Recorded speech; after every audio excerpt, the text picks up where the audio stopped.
Good morning, good afternoon, and good evening, everybody, and welcome back to another round of Rush Racing League. It is Div 3 Belgium. Here is the last time, the last 100% race of the season is about to get underway. It's a bit of a different format this time around. We are doing one shot quality, so we're going to waste absolutely no time on get to the track. But in the commentary booth tonight, my name is Patrick Coleman, aka Rekis, and alongside me is the one, the only, the Governor SJ. How you doing tonight, mate? Yeah, good mate, good mate. Yeah, a bit of drama going into this race, obviously, with which is interesting. So yeah, we have to wait and see what happens. Might be an investigation after the race because of two drivers being DSQ'd. So we'll see. We'll see what the go is there. But why that's not going on, we will see how we go, and I'm looking forward to this. The last one of the season as well. So this should be a fantastic night, shouldn't it? Really, especially a lot of drama that has been going on. With obviously Division 3, with the situation with Alpine and Bread. And then obviously now we've got Nishka and Brian, getting in the mix of it. And Nishka, if there's anything can go wrong, Nishka could end up taking the lead of the championship. So a lot to play for here. But a one-shot quality, Rekes, which is going to be more interesting. It's going to be like Nishka said the other night at the races. So as you can see, everyone keep coming up on the left-hand side. I'll let you take this one away. All right, and also apparently your mic is low on the broadcast. If it's still low after you do some And tweaks, that may I'll try you to may fix have to that do some found tweaking. for I'll try to fix that found for Muzz. I'll try that fix. But we're going to go through. We Yeah, are no, writing I on will board wait all now. the way up. All right, All the way I'll up. do a quick reset afterwards. But Bronco is going to go ahead and make his way through. He's making his way through the beginnings of Sector 2. Huey right now is currently at the top of the table. Currently the quickest now in this one shot quality. Coming through Brussels. Oh, there we go. It has been fixed. So, all good there. And he's going to go ahead and make his way to the double gouch. It's a double apex corner. It's a very deceptively tricky corner now, as drivers are going to go ahead and continue to make their way on through. Matty AU is out. Axt is out. So those two will start from the back of the field. And then Cristiano is going to try to fight his way through. But the beauty of one shot quality is you get one single chance to make everything right. If you mess it up, then you're going to really feel it. There's no banker laps, no next laps. It's one and done. And now we see that the drivers are making their way down to the bus stop chicane. And here's where I expect everybody to really just kind of shuffle around a bit. Coming to the line, and it is Hugh on pole position. And that was a very good run there from the V Carb driver. Bronco in fourth. And I will let you take the results away, SJ, once we get them. No problem. Hopefully everyone can hear me now, loud and clear. But look at this for a bit of a surprise.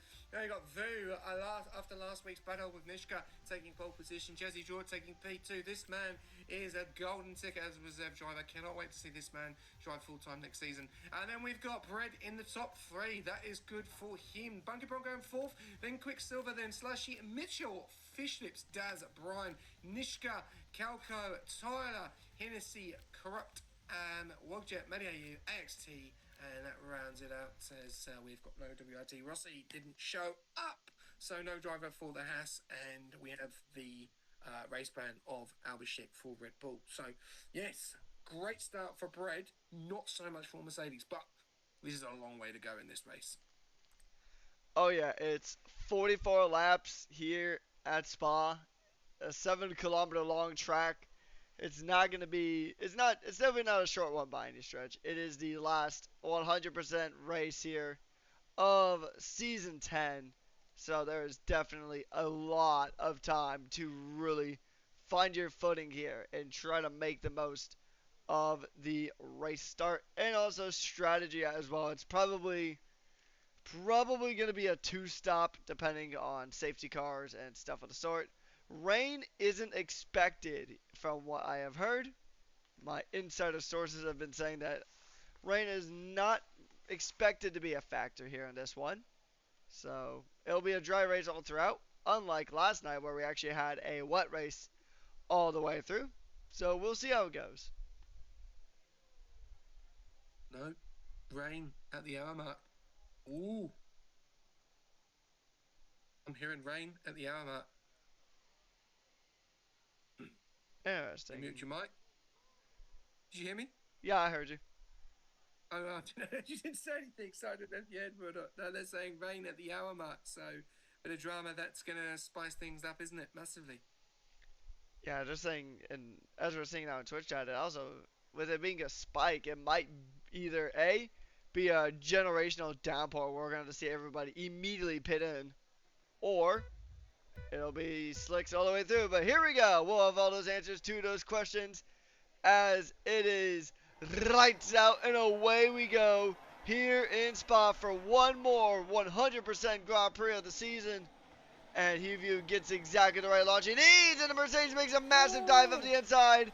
Drama at La Sauce, and that is Nishka and Kauko just getting pinned to each other there. And those two drop way back down the order. That is a bit of an optimistic move there for the Mercedes. And unfortunately, just that optimism did not pay off. Yeah, that's not a good start there for the Mercedes driver. We got 10, yeah, we got 10 second there for Matty AU as well. Bit of drama going on in this race already. We've got someone going flying off. Brad is miles off the track. He's having to come back on. Has to be very, very careful. And this has got a 10-second as well for corner cutting. It's all going on here tonight in Division 3. Slushy goes around the outside of Mitchell. Mitchell and Daz are going at it as well. Slushy's getting in the mix of that. And Vu is through at the moment. Clean. So's Jazzy Draw. Then you got Quicksilver in P3. What a drive from him so far. Brednan to P4. After making that mistake early on, he will not want to do that again. Then you got Bunky Bronco in that P5. Slushy in P6. Mitchell in P7. Daz in P8. Fishlips in P9. Tyler Van Davey in P10. Matty AU in P11 with that 10-second. Hennessy with that P12 with a 10-second as well. Brian in P13. AXT in P14. Calco in P15. Wogjet in 16th, Corrupt in 17th, and Nishka down there in 18th on the hards. He's gone off track and nearly lost it as well. Not going the night for the man in the Mercedes, but there is a long way to go. Drama on lap 1 already, and we have got 43 laps to go, Wreckers. Yeah, there's been a ton of drama here in the opening stages. I mean, that's just how it's been all week long here in Belgium. It has just been absolutely dramatic here in the opening stages. We have a few drivers coming into the pits. Brian's into the pits. Corrupt is in the pits. Cristiano is in the pits. And Nishka's in the pits. Nishka, his night just goes from bad to worse. Speeding in the pit lane. So he is definitely just not having the greatest of nights. Jumping back up to our top 3 here. It is going to be the Ferrari of Quicksilver really trying to close in the gap to Jazzy and Hugh. And the front 3 of almost broken DRS range from Brad. But look at this. A move of the inside going into Brussels. That's a place you don't see a move very often. Can he make it stick though? Doesn't look like he's going to. And now they go through Speaker's Corner. And a good attempt there, but he's not done yet. He's going to try to make it through the double gouge. Ooh, that's such a tricky corner to try to make the overtake. Definitely not ideal. That is, he's going to try, but Nishka has retired, so that is already one Mercedes out and another one down to P15. It's looking pretty good for Alpine, considering the battle in the overalls here, SJ. Yeah, and it's really, really unfortunate, yeah, for that to happen earlier on. I thought it would have continued, and you know, he had about 4 cars going into the pits, but then got that 10-second, and that might have just done it. Been a little bit boiling over there, I think, and a little bit frustration, but anything could have happened. So yeah, quite early on, but we have seen Quicksilver. He's playing Evil Knievel in that car at the moment. He's really going for moves, and he's really testing these guys. Obviously, he hasn't driven in this division before. Neither has Mitch, so it's all new to them, and we do know that Division 3 has been up and down most of the season with quality of driving and incidents as well. But as at the moment we're on lap 3, we've already seen the hopefully the last of the drama there. There's still opportunities for those guys down there in P15, 16, 17. If a safety car happens, anything can happen in this race. We saw a very late one in Division 4, which changed the dynamics of the race very, very quickly. And we're seeing more drama here as Bread has just been overtaken there by Quicksilver up into P3, or Bread was having a go at Quicksilver. There's been a bit of a gap there, though, now between Quicksilver and Jazzy Draw. So it's P4 versus P3, but now it's a second, just under a second between Jazzy Draw and Quicksilver. And the question is with this track, you do not want to start losing grip already, or traction, or time this early on, because it's so difficult to then get it back up and running. As we see Vu 1.2 seconds out in front, absolutely in the hot seat at the moment. Jazzy Draw is a second behind him, so those two at the moment are in the hot seat. But Quicksilver needs to be careful. If he starts battling with Bread and Bronco, he could really undo himself to try and catch Jazzy Draw in the later stages of this race. Yeah, especially considering that everybody within the top 11 are all running that same set of medium tires. And actually pretty much everybody aside from Daz, Corrupt, and Cristiano are all running the medium tire compound. And Corrupt and Cristiano pitted in early, so I mean we'll see how it goes. But the one I'm curious about is Daz on the soft tire. He is the only one on a soft, and the softs, they're an interesting case around this track because Spa isn't a super high tire deg track. It's not the lowest degradation track on the calendar because, I mean, we're going to Monaco next week. But the softs are usually not a popular race tire, especially for these 100% Grand Prix. So I'll be curious to see how that soft strategy works out. But talking about one Ferrari to another, Breadman is trying to close in the gap to Quicksilver, getting pretty close there, just about a tenth, but just ran out of room. And Quicksilver's already back within DRS range of Jazzy, but Hugh has already continued to build that gap, and we have a little bit of a DRS train from P2 all the way down to P6 here, SJ. Yeah, there is a nice little battle going on at the moment in that DRS train, and you can see that Vu has pulled that gap to 1.4 seconds now, and you've got Fish Lips also just at the back of that DRS train with Mitchell just in there slowly. 1 second, he looks like he could lose out here, so he's going to want to try and get back into that. Madayu 2.9 seconds back from that, so no DRS to him, but he's got Hennessy for battle at the moment. McLaren in a good position, P10 and P8 have been very good in Division 3. Obviously Dutch hasn't raced the last 3-4 races, so it's been a bit of a shame, and as he hasn't really had anyone else to rely on at the moment. Got Tyler down there in P11, 1.3 seconds. He's in P11. Daz on the soft, so he's looking at a completely different strategy. Calco obviously getting involved in that incident earlier on. No front, looks like no front left or no front right, so he is driving full damage to that V-carb, and yeah, that's gonna hurt him, but we'll see how he goes here. AXT reserving up tonight for the Haas team, and Tyler's gone into the pits. He may have a bit of damage. Brian down there in P15, it's got a long way to go, but anything can happen in this race. Tyler coming into the pits, and we've got Woodchip down there in P16, and Corrupt down there in P17, who is in the DRS of Woodchip at the moment. But yeah, Quicksilver does get the move done on Jazzy Draw up into P2, and he will be motoring on, trying to do as much as he can, but he's followed by Jazzy, Bread, and Bronco are your top 5 at the moment. But those top 4, P2, P3, P4, and P5, all on a DRS train, Rickers. Yeah, I mean, that's probably, a lot of drivers probably just trying to manage their race, not trying to burn everything too much, because, I mean, like we said, it is a very long Grand Prix here. It is 44 laps around this track. So, and we actually do have a surprise interview for Muzz apparently now, as I was just taking a quick gander at the Twitch chat. So, Muzz, if you want to jump in to get a quick interview, you're more than welcome to, mate, as we are watching this DRS train go on through. Slushy, he's probably the one who's probably the most likely to go ahead and make an overtake here. and we'll see. Uh, we'll see if he can get it done. It's you don't really want to pass at this stage of the Grand Prix just because it is still very early stages.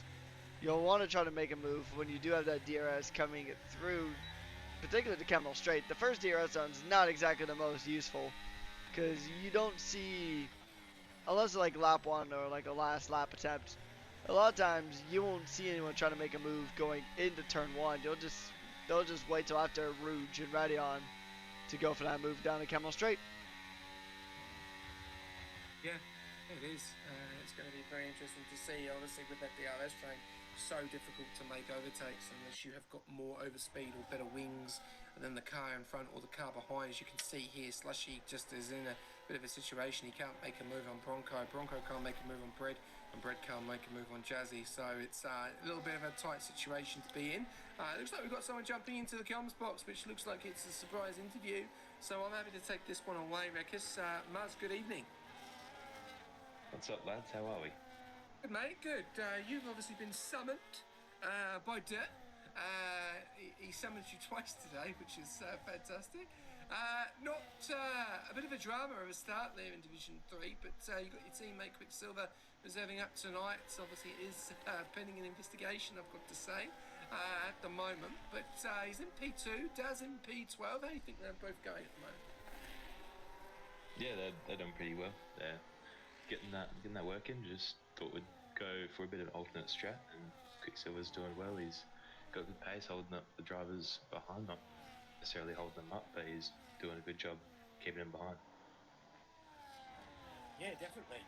Quicksilver was obviously, I think he made a little bit of a mistake in Division 4 the other night and lost a bit of his front wing and had some tech issues, but tonight it looks like those tech issues have gone. It doesn't look like he's playing in the hotel anymore, and looks like he could be back at home with a full setup. And 1.6 seconds to Vu at the moment. Vu looks like he's running his own race. It's now dropped down to 1.5, so Quicksilver is reining him in, but Daz on them softs. How long do you think he's going to be able to go before we see a pit stop? That's a good question. I couldn't really tell you the answer to it. It's just kind of up to him on his feel, how long he wants to take them, and obviously safety cars to come into play as well. Yeah, well, we'll have to wait and see, and I'll pass you over to Rekus if he's got any questions for you. I currently don't. Just enjoy the night, and we'll see you for your next race up in Monaco. Yep, thanks, lads. Good luck with the rest. Alright, so we are back here in the Grand Prix, and a little bit of a weather update from our favorite weatherman, Mars, is that the rain spike that we're expecting to see around the 1 hour mark, it has now been upgraded to a 15-minute shower. So we are probably going to see inters at minimum in this race. So there's a little bit of a fun and fantastic weather update for you.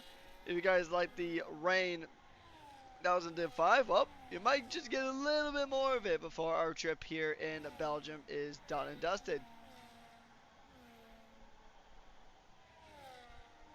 Yeah, definitely. Continue. I'm just dealing with something at the moment, sorry. All good. So it's still just DRS train here fighting for P3. As now Quicksilver has actually broken DRS range from the rest of the field. He is still about 1.6 seconds behind the V-Carb of Huview, as Breadman is going to try to close in the gap here. You don't really want to lose DRS range at this stage. Slushy has, so he's going to be in a bit of a pickle. Needs to put a little bit more Red Bull in his tank. He needs to get some wings. Needs to try to catch up to these drivers because not too far behind.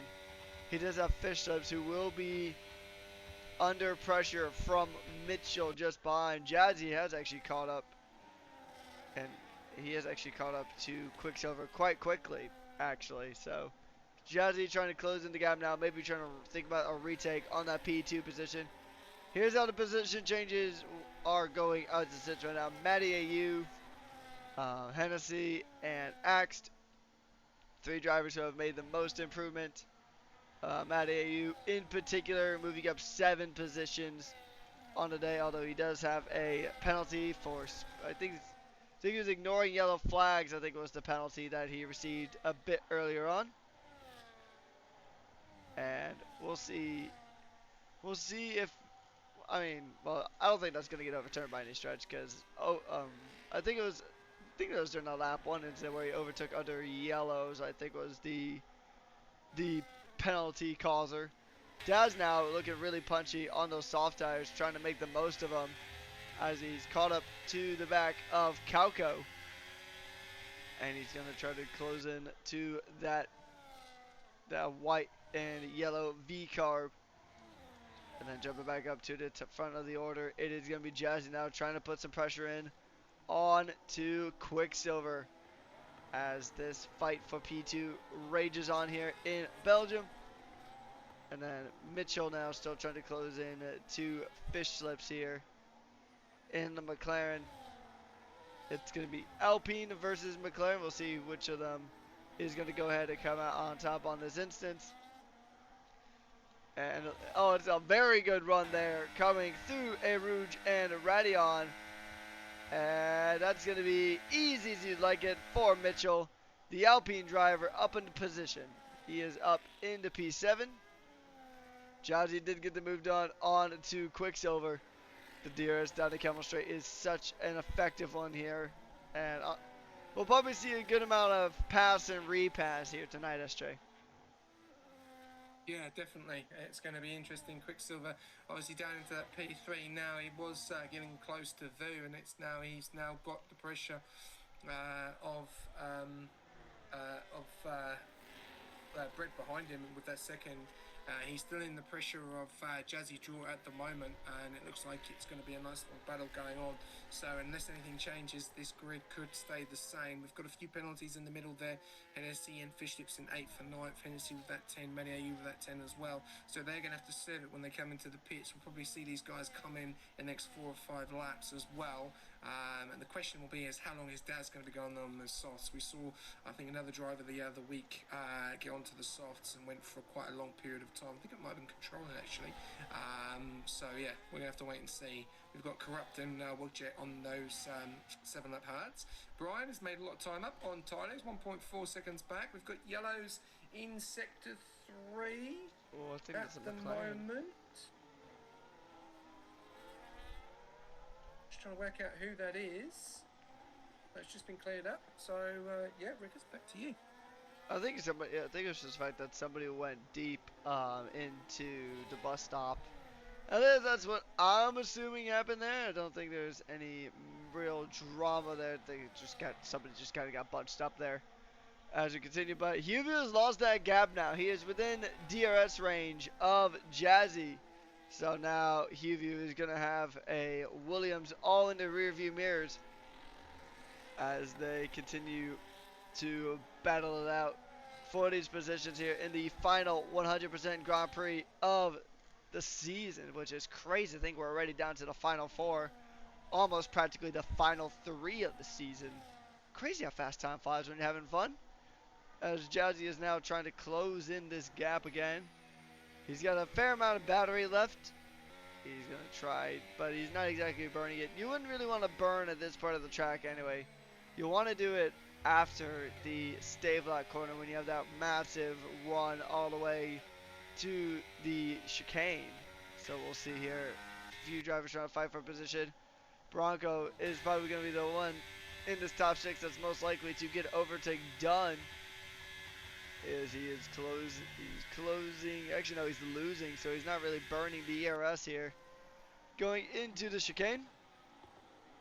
And then the field will still continue on, the top 5 continuing as they were, but looks like we might see at least a look for a move from Quicksilver.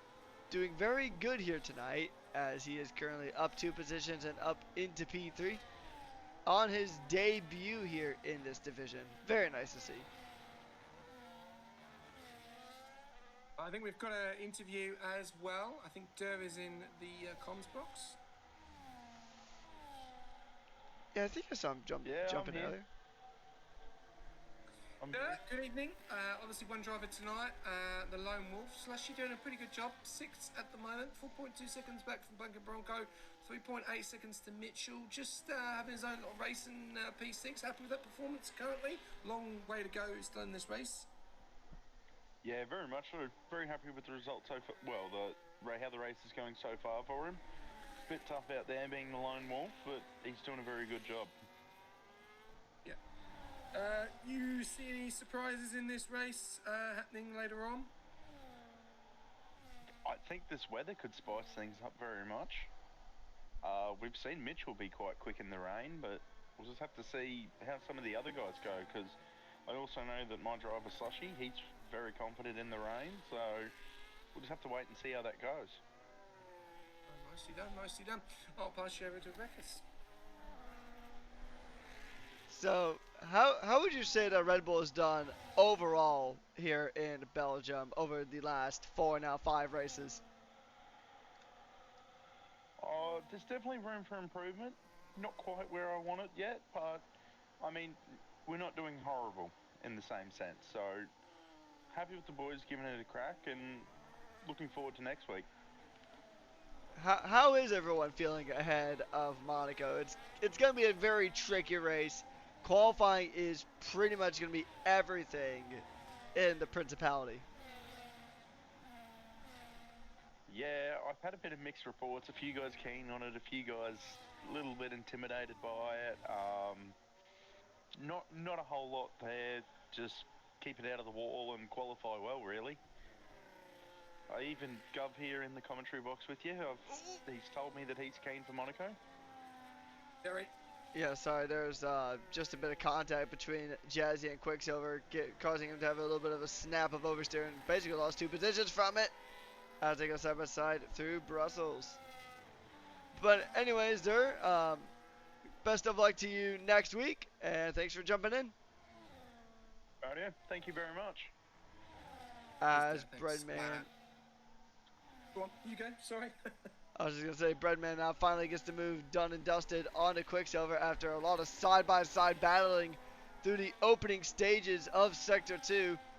Aside from the early drama early on, in that turn 1, lap 1, it's been a pretty tame race here, SJ, for now.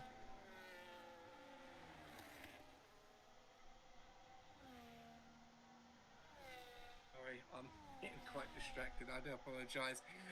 Back up to the front, we've got Vu leading the way, 1.8 seconds to Jazzy Jort Bread, 1.3. Quicksilver in that P4, Bronco in the top 5. Quicksilver and Bronco in that DRS with Bread as well, and Bread is just missing out on the DRS of Jazzy, so he's going to come under extreme pressure from Quicksilver and Bronco, and if these guys keep messing around, they're going to bring Slushy into it as well, who's bringing Mitchell, and he's then bringing Hennessy and the other McLaren fish tips. So we're going up the Rouge at the moment and ready on. Let's see what we're going to have here from Bread to see if he can try and pull away from these two at the back of Quicksilver and Bronco, as Bronco has got a great exit on Quicksilver and looks to make the move. Let's have a look. Quicksilver moves over to the left to defend the position. Bronco goes for it. No, goes for the move. Brett makes a mistake, hits the back of Bronco, doesn't get damaged. Drops down into P5, Quicksilver into P3, Bronco into P4, but he's got Brett right there. And he just bided his time there a little bit, Bronco, and he got the job done. But Quicksilver is now into P3 and Brett now into P5. So nice little bit of drama here between the Alpine Ferrari and Kick. Yeah, this ain't Bronco's first rodeo, so he is absolutely getting his elbows out, trying to fight for these positions, trying to get some very valuable points for Kick. And this is looking at least slightly better for Mercedes. At least its damage limitation is going to be the name of Mercedes' game here tonight. Especially because, well, Nishka's already out of the Grand Prix, and the two Alpines are looking pretty far ahead of the lone Mercedes left. You got Alpine P4, P7, Mercedes P14. So Alpine really getting some very valuable points here in the overalls. That's where a lot of drivers are kind of looking at the moment, as well as their own championships. So, I mean, with 3 rounds to go, you're running out of opportunities to score these massive points to put on a really good fight here. We only got Monaco, Zandvoort, and Silverstone left on the calendar after tonight, so you really want to try to bag these points while you can. Quicksilver now trying to follow through Erouge and Radion.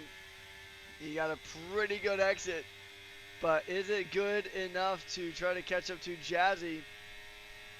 He'll close on that gap certainly, but definitely not nearly enough for a opportunity to make a move. Probably needed to be about another 4 tenths closer to try that one. Yeah, definitely. Obviously, they don't want to do things silly at the moment. On 13 laps on those mediums at the moment, still a long way to go in this race. Don't want to jeopardise anything at the moment, but Thu is looking like he got a bit of redemption from Austria, and yeah, definitely wants to take the win. And VCAP have had a really, really good week this week. Calco a little bit unfortunate early on. He's down there in P11, but still in good points at the moment. Remember, everyone does score points. Brian just getting overtaken there by Daz on the fresher tyres. He's doing the best he can in that P15 spot at the moment, but it's lap 14 and 44, and we've got Quicksilver that is getting very, very close to Jazzy Jordan now for that P2. He had that battle early on with him, and it looks like he's going to have that battle reinvent itself, but he's also bringing Bronco into it, and Brett's dropped out of the second mark there, but he's got a 5.3 second gap to Slushy. So Slushy's not really pulling in Bread, which is a little bit unfortunate. So Bread, a little bit of breathing space in that P5 at the moment, but when Bronco and Quicksilver then start to give it a little bit of a hoo-ha up Radion or the Rouge, and then that could give an opportunity to get back into it, as he's just out of the second gap there now. Just comes around into turn one. Just a second gap. Can he get in the DRS? I'm just looking on his ERS at the moment. He's burning, trying to get back into that. It's 9 tenths, it's 8 tenths. I think he's going to be okay to get back into that DRS. Let's have a look. Yes, he is. So Brett is pushing, but he's pushing everything to get back into that. He's got back into it. So let's we'll have to wait again and see what happens with this three-way battle, because Brett is about to join in again. But Bronco has actually dropped out of the DRS of Quicksilver. 1.3 now. So Quicksilver's on his own with Jazzy Drop. So keep an eye on this battle. We'll jump on board actually for a little bit of an onboard of Quicksilver record. So let you take that away. All right. So as he makes his way through the rest of the lap, it's gonna be Quicksilver trying to chase down Jazzy. Ferrari versus Williams. The epic rivalry from the 1990s has been reignited as we see the Ferrari, the reserve driver for tonight, doing a really, really good job here. Currently P3 on his Div 3 debut, as Quicksilver is going to try to close in the gap to Jazzy. He's got a good run here. He needs to make this stretch work, and that gap is actually decreasing. You think he's burning the battery a little bit. He is losing a fair chunk of that battery. Now he's going to put it on recharge. And he's going to really just close in the gap. Now he is within scrapping distance. And he's into the pits now. So the pit stop window is open for some of these drivers. Definitely going to be a two-stop here for Quicksilver. He's obviously called it earlier, so he's going for the undercut there, which will be interesting to see.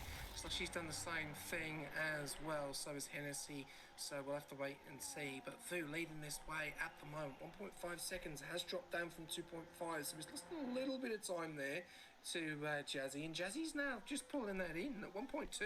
So Thu does have a lot of battery though, but Jazzy Draw is really pulling him in. And yeah, and you're going to see there, you can see the green car and the pink car of the Alpine as well, and a really good performance so far from the two Alpines, 4th and 5th. Bronco right in the middle there in that P3 as well. Great points for him. The Williams of Jazzy Jort as well, doing a great job. Back down the bottom. Hennessy's decided to go onto the soft compound tyres in P14. Matty Ayew coming into the pits as well in P15. Brian up into P13 now. 6 seconds adrift of Hennessy. So we'll see how that's going to go. Oh, sorry, 1.4 seconds adrift of Hennessy. My apologies. He's 5.8 seconds behind Daz. So Slushy's dropped down into P10 and Quicksilver's dropped down into P7. So he's got Fish Lips in front of him, 6.3, sorry, 1 second in front. I'm getting the wrong intervals. He's 7.5 attempts behind Fish Lips, and then Fish Lips is 6.4 seconds behind. But as we're seeing here, Jazzy Draw going for a move on Vu for the lead of the Grand Prix. Let's have a look. Lap 16 out of 44 doesn't get the job done. Vu holds his position, and Jazzy Draw comes into the pits, and Vu continues Rekus on lap number 17. Yeah, so I'll be curious to see when he'll pit in. He may be going for the one stop, which is a bit optimistic. We saw George Russell attempt it in the 2024 Belgian Grand Prix, only to get disqualified shortly after due to his car being underweight. So we'll see if Jazzy can make the most of this stop here, or I'm curious to see how Hugh actually goes to see when he makes his stop. There's a handful of drivers who haven't made their pit stops yet, and actually really, I think really now it's just down to Hugh and Mitchell being the only ones who have not made a stop. Okay, so Kelko and Axe, they're in the pits now, so that they're making their stops. So it is just Mitchell and Hugh, the only two not stopping at the moment. I wonder if they're just trying to extend their stint to maybe run a medium hard, or are they gonna just try to push out to the point of getting a one stop in? Curious to see here. Typically it is a two stop around Belgium for these 100% races anyway, but who knows, maybe the one stop might work. But also something to consider is that we are still expecting rain later on in this Grand Prix. So I think some drivers are probably just chucking on a set of hard tires and just holding on for that.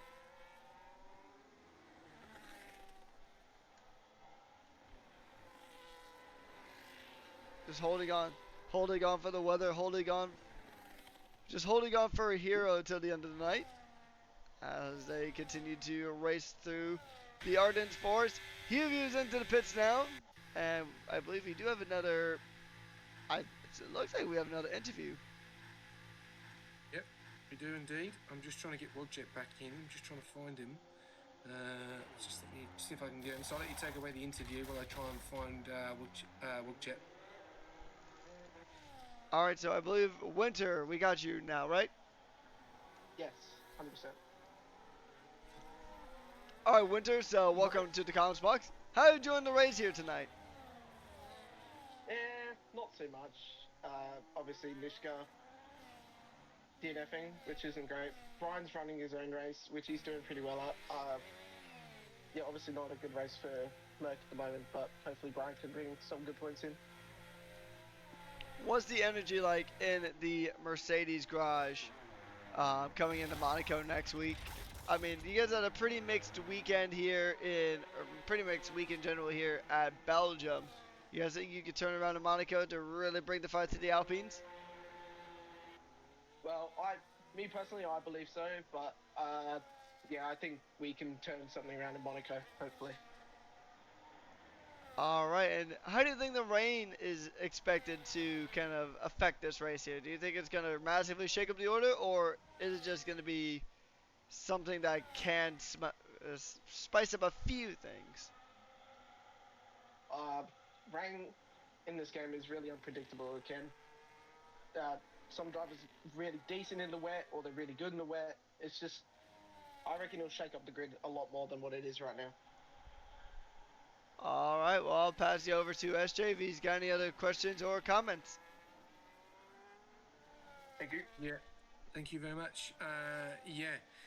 Obviously, Wogjet, I can't find him online, unfortunately. So I don't know if he's completely gone or not. I don't know what's happened there. So, yeah, I've lost him. Obviously not the night, but there's always drama in F1. Winter, it doesn't always go plain sailing. You get into a little bit of momentum. It's been a really good week for Mercedes. Obviously not the start, tonight. Anything can happen. It's still lap 19. Are you praying to the Lord and the God, oh Jesus, that there's going to be a safety car in this race? Not entirely a safety car, but a safety car would be nice, considering all where Brian is right now, but yeah. Yeah, it's unfortunate. and it may have to be one of these ones that we just concentrate and go to Monaco. How I probably Reckers has may touched a little bit on it already, but how are you feeling yourself going into Monaco and the rest of the divisions? Well, one thing about Monaco is it's tight, it's really twisty, and there's a lot of time to be found in certain parts of the track. Obviously, Monaco is very historic, so I don't feel too bad going into Monaco. It's getting to that point where I like the track, but I also don't like the track. I'm in the middle of it, if that makes sense. Yeah, that's fine. That's fine. Well, we'll have to wait and see. Monaco could be the beginning or the end of some people's championships or opportunities. It's a track which is probably come at the worst time for some of these guys, you know, because it's right at the end, you know, round 16, right at the end, you know, it's probably the worst place you probably want it to be. Do you believe, or would you rather have it started at the beginning? Me personally, I would rather have Monaco near the start or the middle of the season, never at the end, because you know some drivers are cracking good at Monaco, some aren't. You know, it's just basically just based on a player track or a driver track. You know. Well, we'll have to wait and see what happens. I wish you all the best from Monaco, and I wish you all the best for Brian tonight, and hopefully things change with 24 laps remaining of this race. And thanks for jumping in. Thank you, guys. Reckers, I still can't get Wogjet in, unfortunately, so I don't know what the go is there. I'll check one more time, but I don't know if he's completely kaput offline. He's got the weirdest name, I can never find it. So if you've got him, then I might have to see if we can get him in. If not, then someone's going to have to invite him because I can't find him. He's not on my friends list at all. So I don't know what the go is. Let me see if I can. One more try. Huvio, as Huvio now is going to try to continue to close in the gap to Quicksilver. We'll see here. Oh, a bit of a snap there coming through, and those clouds are starting to get a little darker. So we might just still see that rain coming in. And I feel like this will have a pretty good chance to really shake up the grid. I agree with Winter that it's going to really just shake up this entire field if we do get rain at a very late stage here. So we're going to just see how this one goes in terms of the weather. I mean, we know that a wet spot can be interesting. A little bit of a break lock up there from Quicksilver, trying to avoid running into the back of that Williams, who is just up the road ahead, and it is going to be Quicksilver deck trying to close in the gap, but Huvie's got a very good run coming through Erouge and Radion. And it's going to be a good battle. It's going to be a good run. He's going to try to maybe send it up the inside. Late on the brakes. Contact. Going off there is Quicksilver. But he does see the position, and that is Huvie back up in the second position. But if these guys fight too much, then they're going to lose sight. Ooh, that was probably 2 millimeters away from a spin there from the Ferrari of Quicksilver. Getting really punchy there, going through Speaker's corner. We'll see what he can do coming through the double gouge. And this is going to be a good run here, just making their way through. Trying to close in this gap here. Quicksilver trying to fall through, but you can get hit with some pretty rough, dirty air in this session. So, in this section, the session as well, but particularly that sector right there just before you begin Sector 3. Jazzy has almost dropped Huvie from that DRS range, so as we are just about halfway through this one, SJ. Yeah, I'm still trying to get Wogjet in. I don't know. I don't know what the go is. Let me know if you can get him in or not. I could find him earlier. I can't find him.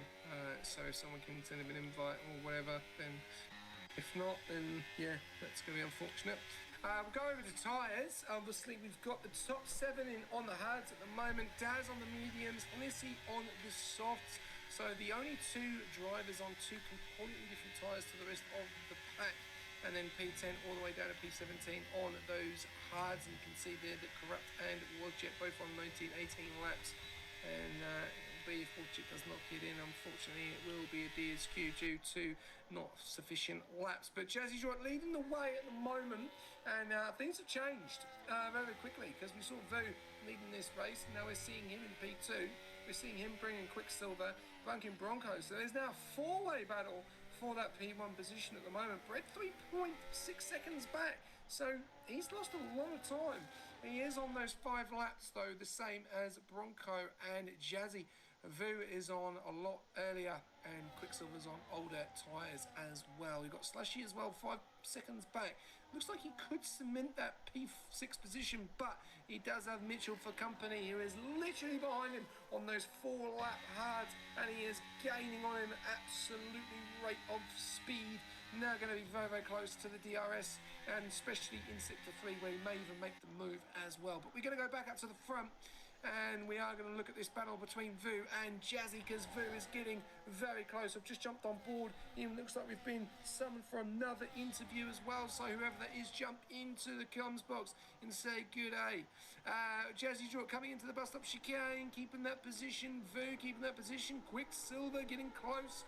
We're going to stay with Vu because he is going to have another go at Jazzy Jordan going into Ready on and Rouge as well. So we'll have to wait and see that. Coming into turn 1, getting onto the braking points there, getting quite close to the wall. Do not want to get too close to the wall. Still bringing in the Ferrari and bunking Bronco, but does pull away from him now. Looking ready to execute and make that move. You can see Jazzy Jordan trying to pull away, but I don't think he's going to have any chance here because this is where he's going to get him. This is the straight.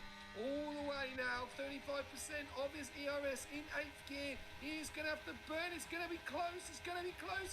Does he go for the move? Oh, no, he doesn't get it. He hasn't got enough of that straight line speed. Jazzy Jordan's got some serious pace, and yeah, he stays in P2, but that brings Quick and Bronco back into the fight, still for that P1 position, Lucas. Yeah, these guys are still going to battle out tooth and nail, trying to get these positions here at this stage. I think the big thing is that they want to be ahead before that rain hits. That rain is probably going to hit around, I want to say, this is just a ballpark here. I'm sure the engineers have a more concrete number, but probably close to around lap 30 to 35 is probably when we're going to see that rain hit. Maybe a little sooner, maybe a little later. But I think that's just kind of the big thing here, SJ, is that the drivers want to be ahead of each other before the rain hits so they can just win it out on the pits. Because, I mean, we know how much strategy can really affect any Grand Prix that we have here, even the small, or the smaller by comparison, regular Grand Prix, those 50% races, where we would have actually already been done if this was a regular Grand Prix. But with this being a longer race, strategy even plays more of an effect. But so does avoiding track limits as Quicksilver. A 3-second time penalty for track limit violations. He's had a pretty good night here, but that's definitely going to throw a wrench into the works here. Bronco now going to try to close in the gap here. And he's going to have a pretty good shot. Bronco's been pretty good coming through Rouge and Radion in the last couple laps, and he got another pretty good exit here. Will Hugo be able to make the move on to the Williams this time? No, just too much ground between the two for Hugo to make that move on to Jazzy. Close, but no tamale. Or I guess in this case, close, but no Red Bull.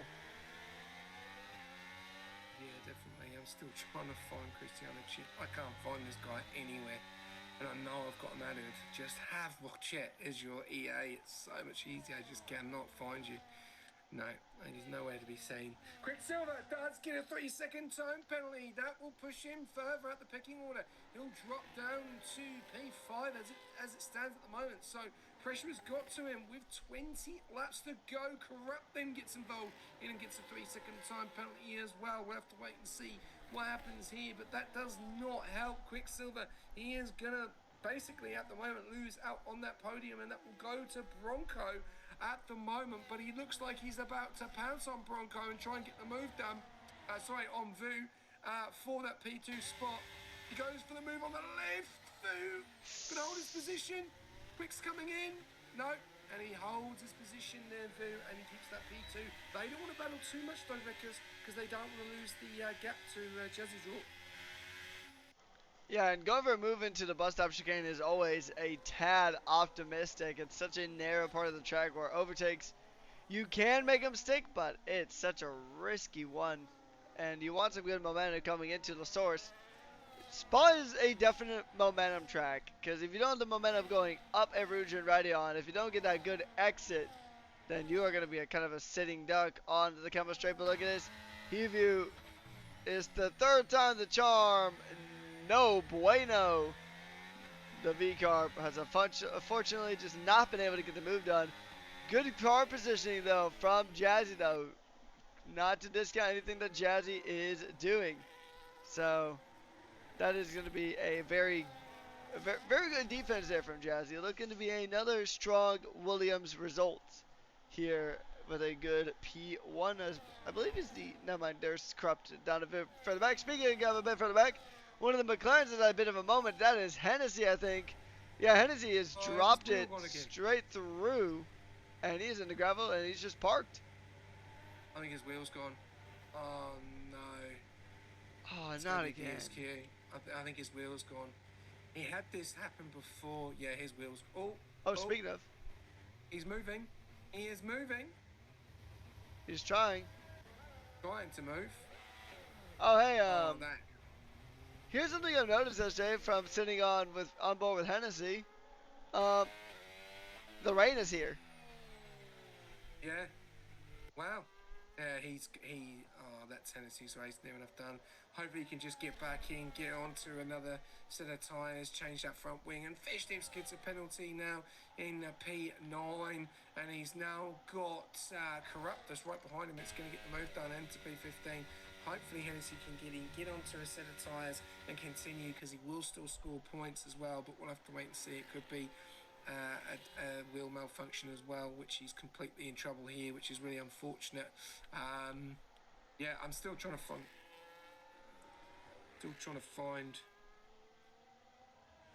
Mogjet. It looks like we've got Marzi that's just jumped in for an interview. So Marzi, what's happening, mate? How can we help? It's fine, just enjoying the free little bit of chaos in the front pack in a way. Yeah, it's not a drama. I'm going to try and get Rekas to... You have my permission to try and get Roger in. We've been trying for ages, so give it a go. Yeah, how do you feel the race is going at the moment? Obviously, Vu has been leading it, and then he's lost it, and then he's gained it again. And we've just seen Quicksilver just get into P2, get that 3-second time penalty. It looks like Hennessy's had a wheel malfunction. And Rekas has just announced that the rain has just come down. So... is this race going to spice things up? Because it's very dangerous, especially when it rains at Belgium. Yeah, I mean, consider the time loss during the rain.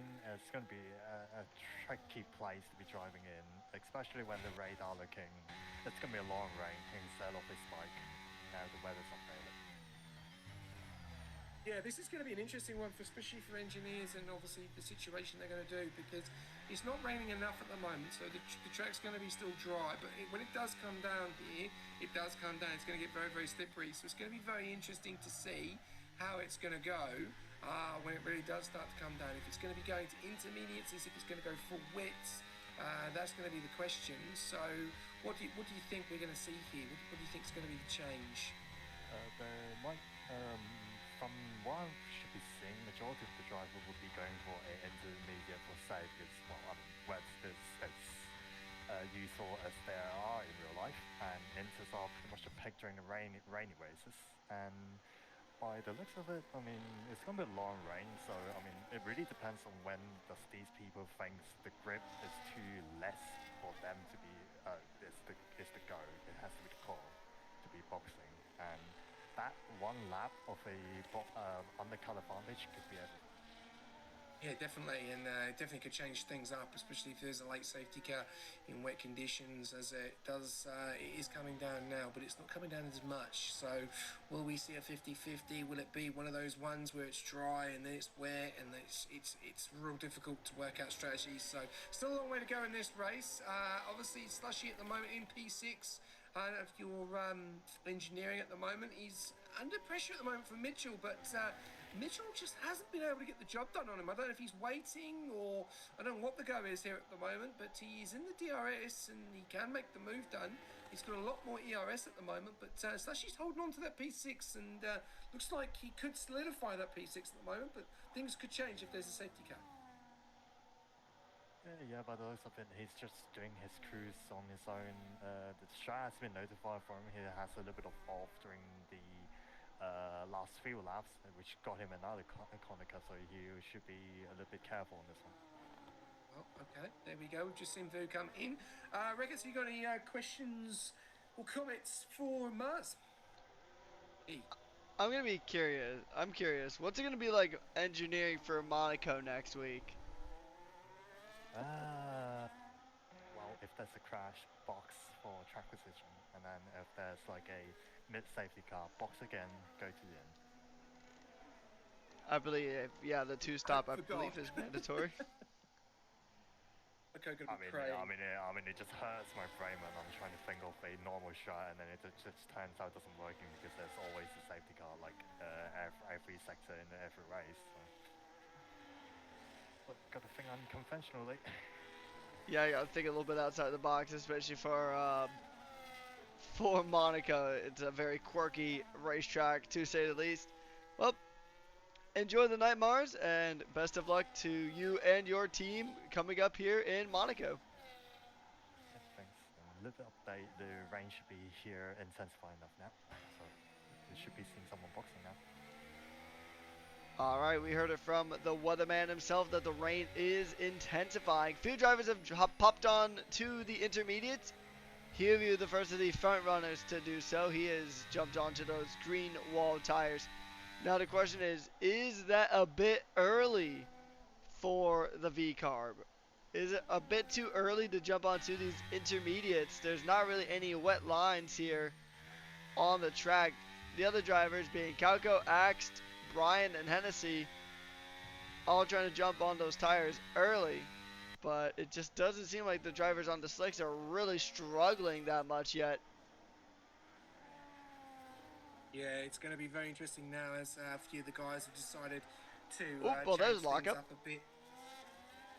Getting onto those enters as well, so Vu is going to be in a really good position, but the question is it wet enough? You know, it's not coming down, he's sliding all over the place, coming out of the bus stop, going into that last corner there. We're seeing a few pit stops as well. Jazzy Jordan now coming out the pits. It's going to be close here between the two of them. Jazzy Jordan's going to come around through. It's gone a little bit too wide. Is he going to get a better run into Jazzy Jordan? Because those tyres are going to be cold. So Vu's are going to be up to Tim. Couldn't get the job done, but the problem is I don't think he's got the ERS here. So, and I don't think none of them got the ERS here. So it's going to be a battle of straight line speed, and we've seen that Jazzy Jordan has got some serious straight line speed, and I think we're still seeing DRS enabled here. So DRS is not disabled yet. Problem is though, Mitchell, Slushy, Bunkin, Bronco and Quicksilver still continue to go. If it really starts to come down now, Rickers, which it does look like it looks like it's going to be slippery in some spots. We're coming up to lap 30 very, very soon. There's going to be 14 laps of racing remaining, and this track is going to change up very, very quickly. So these guys don't want to stay out long enough, otherwise they could end up losing a lot of positions. As Slushy just gets himself a 3-second time penalty. Huvu's gone deep. Huvu was in the gravel. Oh, that's unfortunate. He's really struggling. And Brad is now down into P7 on those inters. He's got Mattia here and Tyler behind on those hards. Daz is the next one on the inters as well, and then Brad's got Vu in front. But he's got a 5-point-second gap to Vu, so he's lost a lot of time to Vu and Jazzy Draw earlier on where he was in this race. But when these guys do pit, he will be looking at a top 4, top 3 position. So still on for Brad at the moment as Quicksilver does come into the pits. Bunkin Bronco comes into the pits. Slushy, what's he going to do? Is he going to continue again and risk it? No, he's not. He's coming into the pits. He's got it all wrong. I think he's believe he cut the pit lane there. So that may be looked at. And Vu's got a 3-second time penalty. It's all kicking off here. Not drama, but penalties here, Reckers. Yeah, quite a bit of drama here. Just getting these penalties is such a heartbreaking one. Actually, Quicksilver got held into pits for a little bit. Not sure if that was a bit of a glitch or if it was just letting someone else out. But I mean, it doesn't look super wet out there. But granted, what we see on the track versus what they're feeling on track are probably two completely separate things. So it probably is extremely slick out there right now. So I think we're definitely firmly within the intermediates territory as we do go down to the final 14 laps here of the Belgian Grand Prix, the last 100% race of the season. As Bronco now is trying to close in the gap to Jazzy. As far as I know, DRS is still enabled, so not wet enough yet to disable DRS. So if you could stay within that 1 second, that is going to be absolutely crucial here. Especially if you can get a bit of DRS before the shut off. It's going to shut off at some point. I doubt it's going to stay enabled the entire way through. I mean, it could lead to some really good battles if that's the case, but it looks like so far it is purely, it's pretty much a more slippery racetrack at this stage, but still with DRS fully enabled, as Bronco is pretty much teetering on a knife's edge here, jumping in and out of DRS range. The question is, when do Mitchell and Maddie pit? Because they're still both on. Oh wait, there's a McLaren. Is that Hennessy? Hennessy is. Oh my lord! I am gonna back away from that. Hennessy is in the wall. He is glitching in the wall, so I don't want to give anybody any motion sickness. But Wow, that can't park is, there, Hennessy. No, that's it. He's done. Oh, I think that's a wheel malfunction. That's yeah. That there's nothing you can do about that. But the question is though, he's been disqualified. Mitchell's now gone into the pits, and we're now down to 16 cars. I don't know if Wilchett's in the lobby. Just double check with us in the comms chat just to see if he is, because it just seems his ERS is quite high. So I don't know if he is in the lobby. It looks like it could be AI there. So yeah, that's unfortunate for Wilchett. So it'll be 15 cars that score points. So Corrupt will score points if he finishes this race. So just keep continuing as you are, mate. That is every single car on intermediates apart from one. Madia U has risked it, and I don't know why. Unless he's got some serious grip, but he's coming under extreme pressure now from Daz and Calco, and we've got moves going on. This is where mistakes could start to be happening, because the track has really started to get a lot slippery now. Mitchell has dropped down into P7 behind his teammate, 1.3 seconds back to Bread, slashing at P5 with that penalty as well. So there are your penalties: 3 for Quick, 3 for Vuv, 3 for Slushy. Quicksilver 1.6 seconds back from Bronco. Bronco now ready to fight Jazzy Jork for the win here. So this race has turned upside down in the space of probably 5 to 10 laps. It's been insane. We've had Vu leading the way. We've had Jazzy Jork leading the way. We've had Jazzy Jork back in the front. We've had Bredden at the front. We've had Quicksilver at the front. Now we've got penalties. It's all, and anything can happen still. One of these cars end up losing it, putting it into a wall, brings out a safety car. We are going to have a very interesting end of this race. Lap 31 at the moment. Jazzy Jork still leading the way, 1.6 seconds out in front. Back to you, Reckers. It's actually pretty interesting seeing that both Calco and Daz are just stuck behind Matty AU at this stage, who is still on he's still on the slicks, and you're talking about his grip. He's missing an end plate, so I don't know how much grip you're gonna have.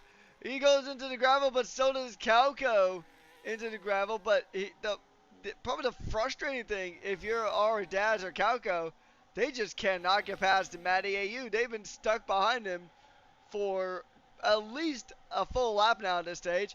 Here we go. They're going to try to, 3 wide up the inside of the bus stop. That doesn't work out too well.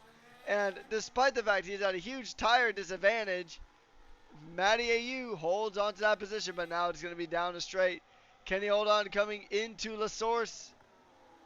The Ferrari gets through. Will the V-Carb get through next? The answer is not yet, but very soon. Yep, there it is. That pass was inevitable. But, I mean, kudos to Matty for holding him off as long as he did. But he is losing way too much time now on those slicks. Oh, but he's coming back Yeah, though. He's gotten he's past coming back Calco. at them. He's coming back at them, so he's on 16 lap hards at the moment. There's no DRS enabled at the moment, so yeah, this is going to be an interesting strat. Unless he thinks there's going to be a late safety car when he gets on, fresh inters isn't going to be the quickest car on the track. But then again, you've got Mitchell only on those one lap, so he'll only be. Well, he will still be the quicker car, but won't be much difference between the rest of them because they are only about 2-3 laps newer tyres. There's the only car on hard compound tyres, and he's really pushing it here. And he's got to be careful because if he just hits one loose end, that car is going into the wall and sliding because you're not going to have the grip, as you can see, going off track there as well. And yeah, he's actually got no front left side either, so he is really having a struggle. Aston Martin, not the best of nights tonight. Watch it, obviously, with the disconnection down there in P16. Brian has just tried to get back to the pack, but just has not happened after lap one, which has been a bit of an issue tonight. But at the front, we've got a bit of drama going on here. It's Vu's got it all wrong. Quicksilver goes for the switch, gets into P3. Are we going to see them going side by side? They're going to go side by side into ready on. Let's have a look here. This will be some drama here. Vu, no one is going to go for it. No one's going to drop out of it. And Vu gets the job done. He goes off track. Does hold the position though. Quicksilver's going to come back at him. Oh, balls are still going up ready on there. And Quicksilver's trying to burn as much ERS as he can. Vu is out of ERS and they are really burning, but they have lost so much time by messing around in that turn one area there. They've now lost 1.7 seconds to Bunkin Bronco, and Bunkin Bronco has lost a lot of time as well to Jazzy Drort. Jazzy Drort has just managed to pull a bit of a gap there, 2.4 seconds, just over 11, nearly 10 laps to go of racing, and it's yeah, a little bit of drama going on here.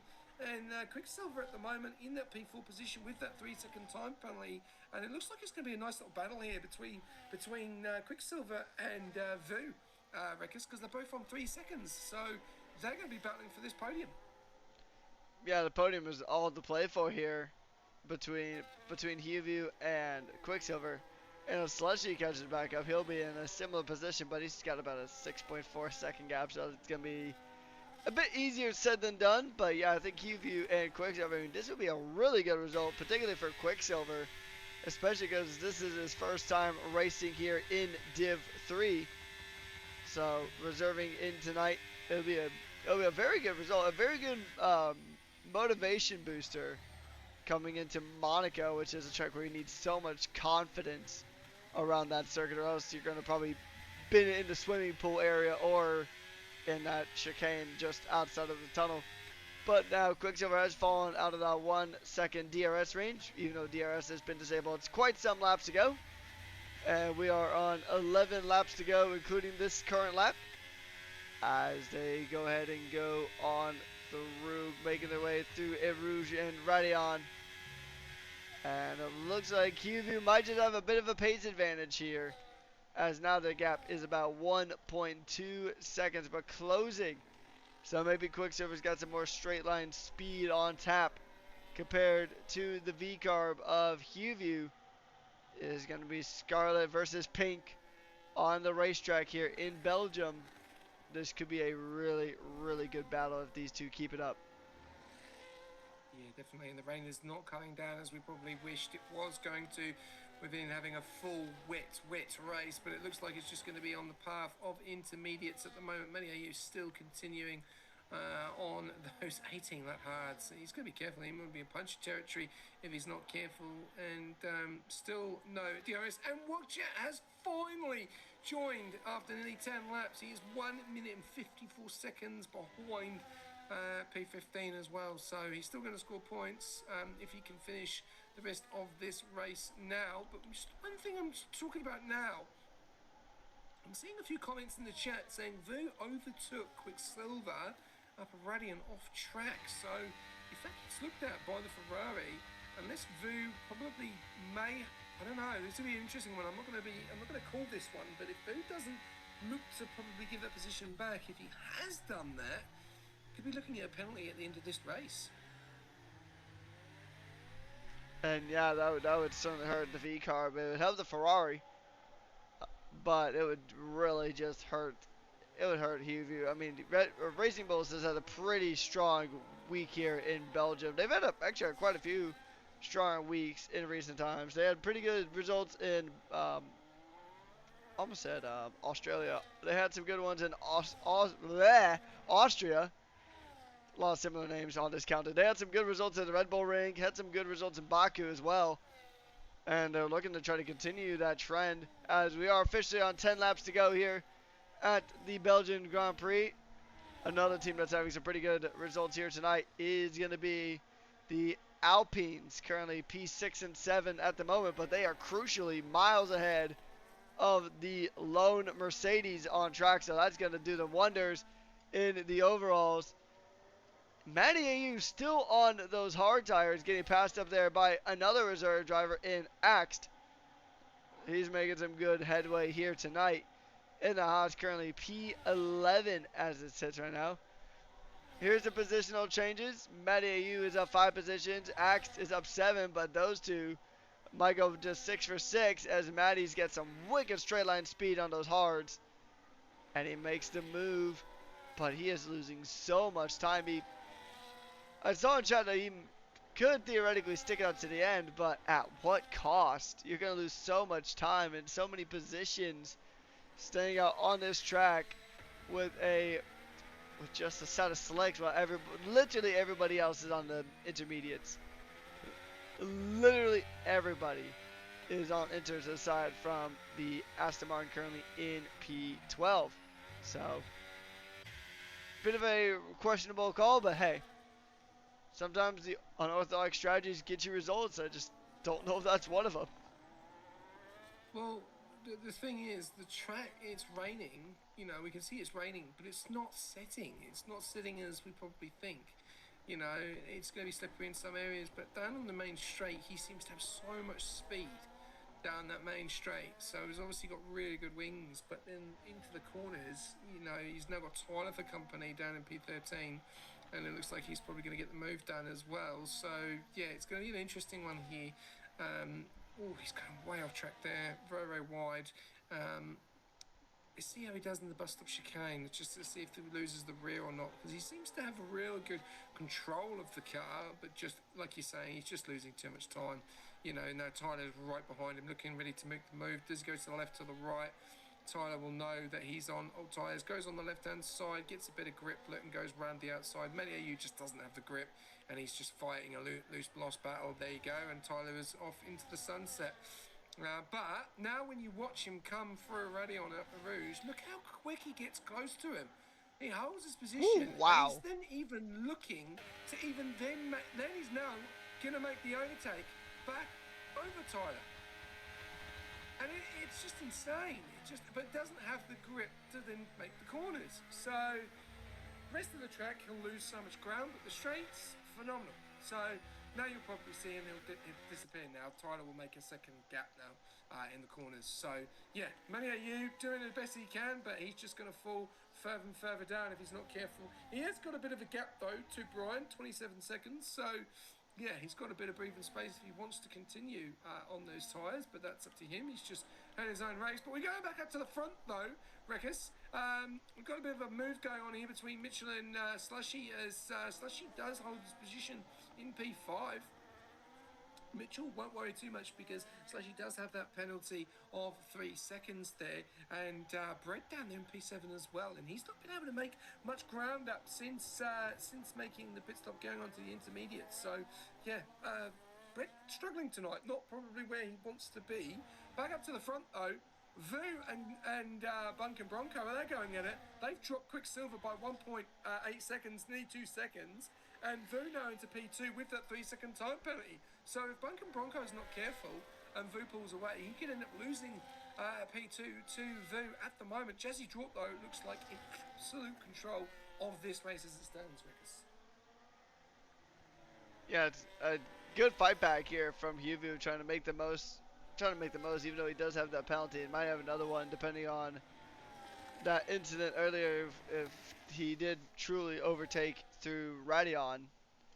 So we'll see how that one shakes out. But so far in terms of pure driving, and oh, what has happened here? Safety car is out. And that is, oh, Brian is missing a tire. So Brian and Corrupt have had a coming together. And on Oh lap no. 36 out of 44, we have a safety car, ladies and gentlemen. Oh my days! You would. What a night to forget from Mercedes. So that's going to be an interesting one there. Brian and Corrupt have come together. What has happened there? Obviously, I was on board with Jazzy and Vu at the top of the battle there. So yeah, this is drama. This definitely brings everyone back into this race, but also puts Vu and Quicksilver and Slushy under extreme pressure because now they are going to be going with about 5-6 laps to go. I reckon we'll probably see everyone onto the intermediates. Jazzy Drort will be fuming because he's just had a fantastic gap. And now, Oh, let's have hang a look on. who's going to go in. Vu! He stays out, doesn't pit. Quicksilver stays out, doesn't pit. Jazzy Drort pits, Bunkin pits. Slushy stays out, Mitchell stays out, Brake decides to pit. Daz is a miles way back, so he might make a pit. But wow, Vu and Quicksilver not I knew it. deciding to pit. And Bunkin Bronco has gone on to soft tyres with bread. So they're seeing something that we're not seeing. I was actually going to There's say no that somebody DRS is going to jump on that soft tire. I was actually predicting that at least one person would jump onto that soft tire. I mean, I think they probably, as crazy as it's going to sound, I think the biggest player when it comes to just the method to the madness is actually Matty AU. They probably had some information on that Matty was actually not doing too shabby considering the tires he was on. And some people thought, you know what, let's go to risk it on the softs. Because, I mean, the rain is easing up a little bit here. And the rain never, like you said, it never really built up. It just kind of came and went. It is still a little tricky as, ooh, what has happened to Wagjet? He got a massive pen there. He's got 3 drive-throughs. How do you get 3 drive-throughs? I don't know if I'm seeing something, but he has just got 3 drive-throughs because he's been speeding under obviously Delta. So we could see retirement here from Wagjet. I don't know. He's going to finish in P16, but he is miles back from the order. So going to be interesting to see what happens. But yeah. Big news there if you are tuning in with us, ladies and gentlemen. 33 viewers tuning in. It is so true. Yeah, there you go. He has got 3 drive-throughs. Marzi has confirmed that. But let's not talk about it too much because it's going to be pretty, soul destroying at the moment. But Mercedes double DNF at Belgium.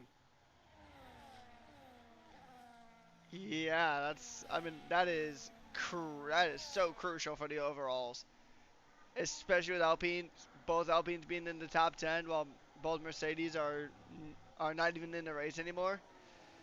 Ooh, oh, Huview's coming to the pits. Are we gonna see a soft tire revolution? Is that what we're gonna witness here? I think we are. Silver's not thinking it. He's thinking the inters of the tyre. Slushy's thinking the others of the tyres.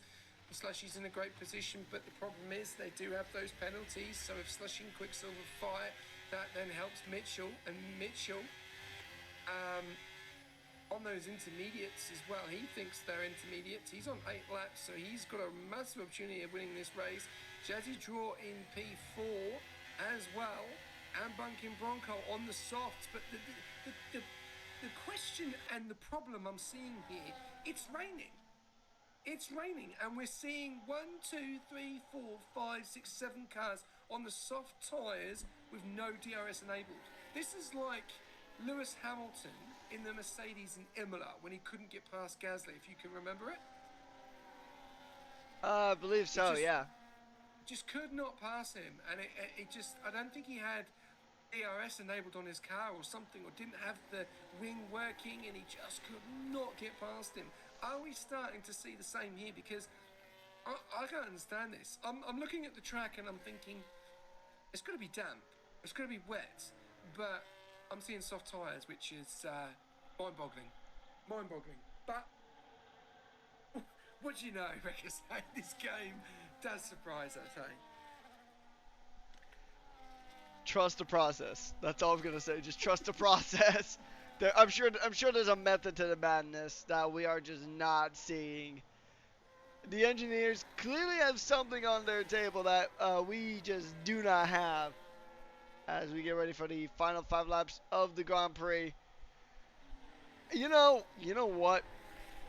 I'm gonna trust the process. I think the soft tires might actually do some work here. And if I'm wrong, then you have full permission to say I told you so later on if pretty much everybody on the softs just straight lines it into the gravel.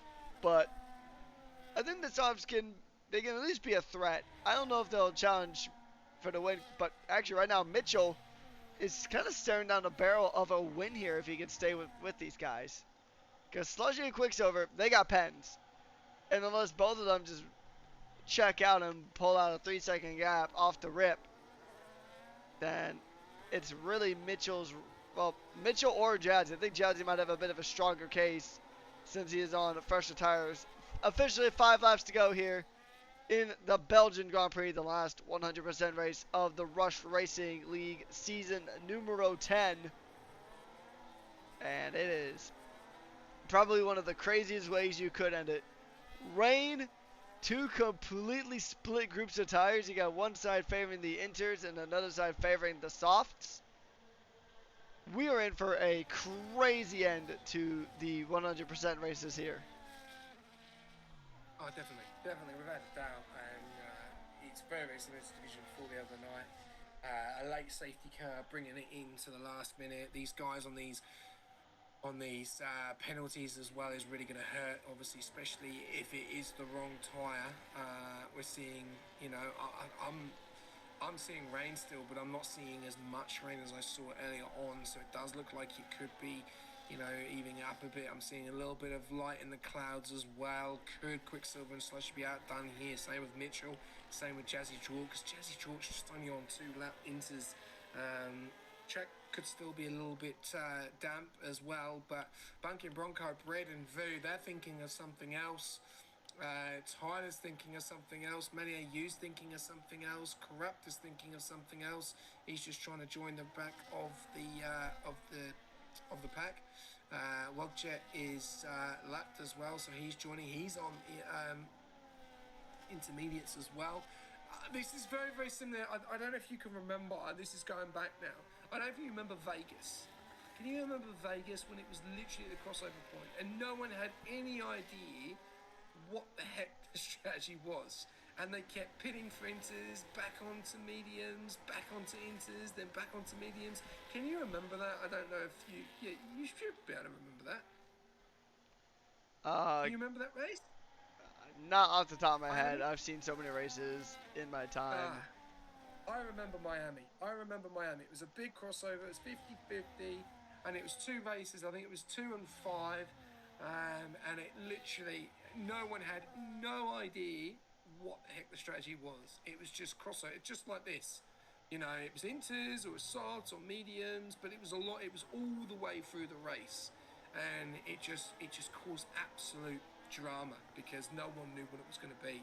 And it just changed, and then we had a safety car, and then no one knew what they no one knew what they needed to do. It's just very, very similar here, and especially being a race with maximum points, and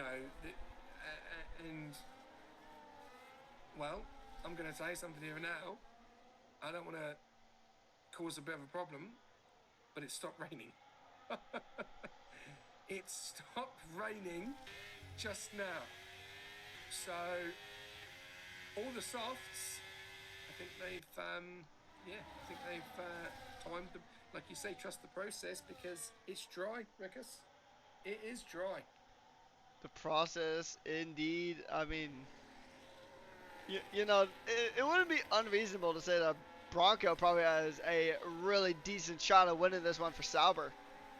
I think that's a pretty real possibility because I think him and Jazzy are probably the 2 most likely candidates to get a race win here.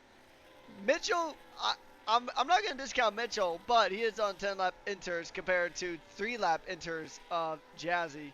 So Jazzy's going to be in a better spot on the inters front. But then, like you said, the rain, it has ceased. The rain is no more. So the soft tires can really bring a new level of just shenanigans to this. Because here's the thing, we had a one-shot quali. So all these drivers do have another set or actually several more sets of softs to play with. Because we only did that singular qualifier lap. So I think this one could be a really spicy restart here, as we should get back going here. It'll be 3 laps to go. I'll be curious to see, because I think DRS will probably be re-enabled on the penultimate lap, just because, you know, it's not raining anymore. The lights on the safety car are out, and we are about to go back racing here.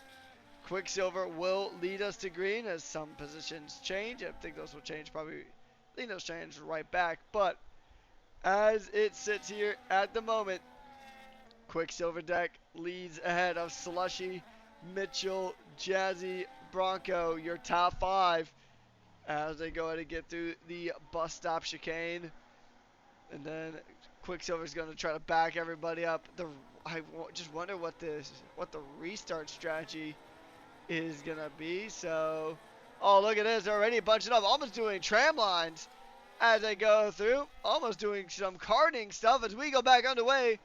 Jazzy already making a move on to Mitchell, but look at Bronco. Bronco actually getting stuck there behind. Here comes Jazzy on the freshest intermediates, trying to get one on the slushy side by side through Rouge and Radion. That's not something you typically want to do. And oh, straight to the wall goes Jazzy, and that is Jazzy's race done and dusted. Oh, will we see a safety car? No safety car this time. Oh, that's insane. That was not like we've seen it before. We've seen 2 people go wide in Radion, and it's not worked. We've seen more drama, and this is where it all could go wrong. We've got slow cars on slow tyres. Oh, there you got loads of drama happening at the back. We've got Corrupt. It looks like he's hit the back of the Astons. We've got Wogjet, which is a lap car. It's in the way. No, he's not. He's behind. Corrupt as well. We've got moves going on left, front, centre of AXT and many AU are going side by side, really pushing it. It's Sots versus Inters, and the Inters are going to be hurting. They're not going to have the grip. They're going to be sliding. The Sots are going to be so much more quicker, as you can see now. Vu up in the P3. We've got there is Mitchell and Corrupt is off. Going at it. I'm sorry, someone's off. You said, oh, we got more drama there. There's Bronco and Mitchell are going to go side by side as Mitchell makes a mistake. Brett goes through into P5. Quicksilver's dropped. Sorry, Daz has dropped down to P7. Tyler is now getting into it as well. A lot of drama going on there at the front now. Vu up in a P2. And he looks like he's absolutely flying. I don't think Quicksilver's going to be able to hold on to this. I think because DRS is going to be enabled. And he is going to fly past Quicksilver now. So this is going to be it. Now this is going to be the interesting thing here. We're seeing moves going left, right, centre. Bunk and Bronco going side by side with Slushy. I'll take this lap, you take the final, as we always do. Quicksilver leading the race, going into turn 1. We got Vu in P2. We got moves going on behind as well. Oh, Daz is out. Daz is gone. We've lost another one on lap 43. Another car's gone, and we've got Quicksilver coming up already on, and he can't get the grip. Look at Vu. He's saying, you are on the wrong tyres, my friend. I'm going to take the win. Gets into P1. Quicksilver into P2. Slushy into P3. He's going side by side with Bronco. Bronco's going to have better grip on them softs. Slushy's fighting the car, and through goes Bronco. Slushy's down to P4. Brett's into P5. Brett goes past on those soft tyres as well. As you can see, the Inters are just not working for the Red Bull driver. Loses another position to Tyler now. Tyler goes around the outside. Slushy drops down into P6. Now he's going to get overtaken by Many AU. He's lost 5 positions in the space of 2 corners. Just telling you the difference between the tyres. Bunk and Bronco now gets past Quicksilver. Quicksilver drops down to P3. These penalties, though, because are going to be massive, because they've got 3 seconds. And the way Quicksilver's dropping, he is going to drop all the way down to around about P6, even P8. So, drama here, but Bunk and Bronco, 2.6 seconds by Vu. Vu just needs to make literally 2 tenths and will win this race. Can Bunking Bronco pull him in with literally one final lap to go? Vu is now coming to the bus stop chicane, and I'm going to leave it with you to take it away, Reckers, on the final. Here we go, final lap here of the Grand Prix. Huview, it's going to be the most crucial lap of the race here for the Vietnamese driver as he's going to go make his way through. Cristiano's been disqualified for an ignored drive-through, so that's another car gone. We are down to 12.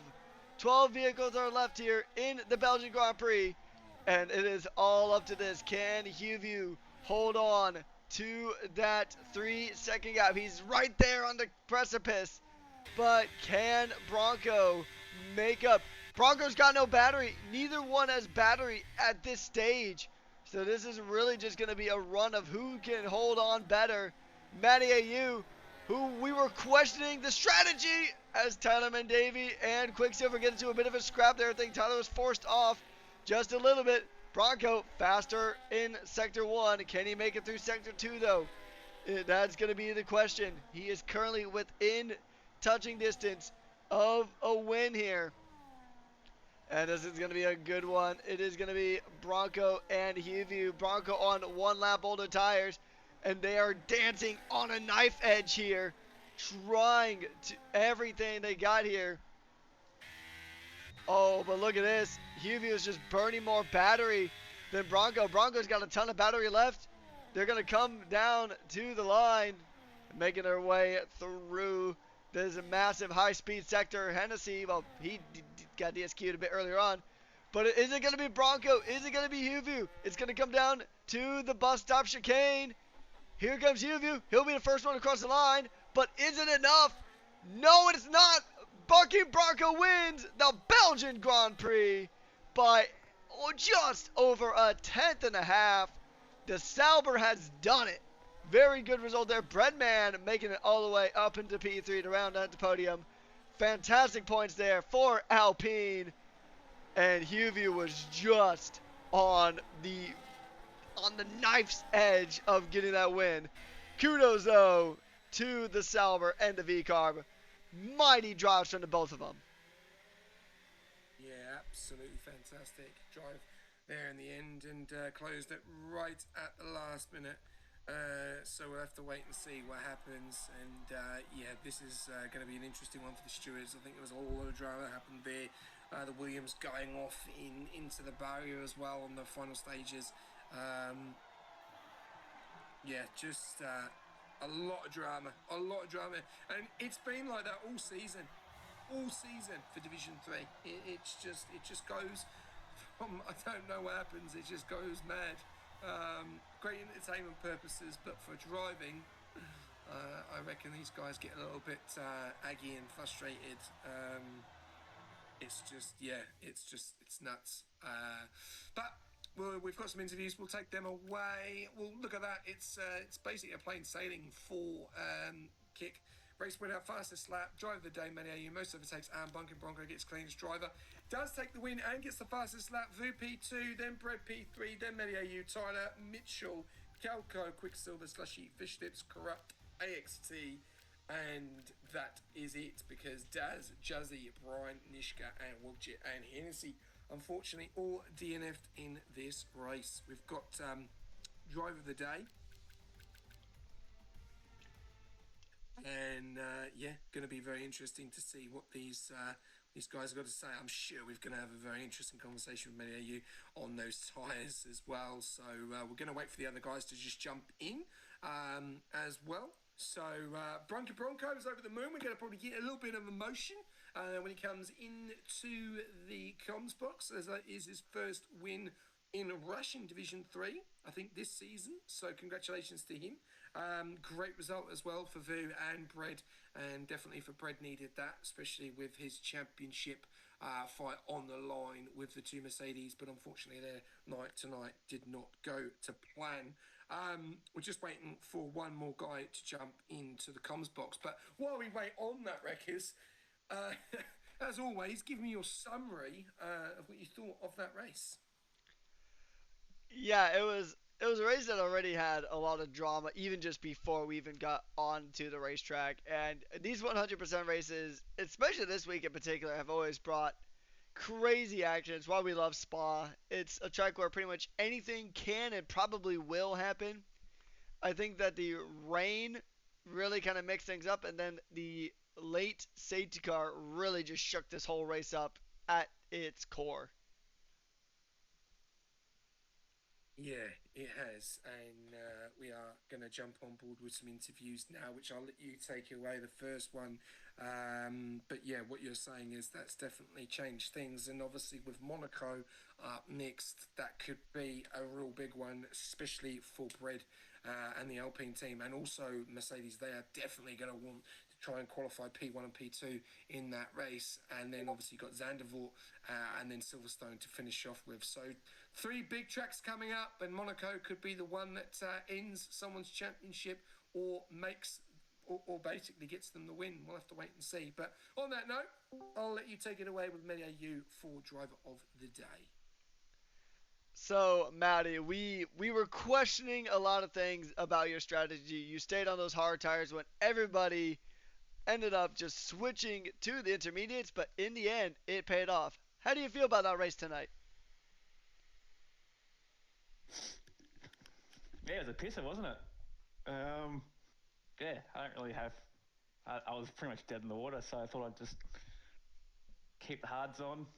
Um, yeah, I mean, I was in front of Tyler Just and thought I'd have a bit of fun out there. I was gone, so um, yeah. Anyway, it didn't really pay off. It was just a bit of nothing, and then I think the late safety car really did help, and then half the field was on the inters, and I was on the fresh softs. I had another box twice under that safety car, but yeah, no, it was good.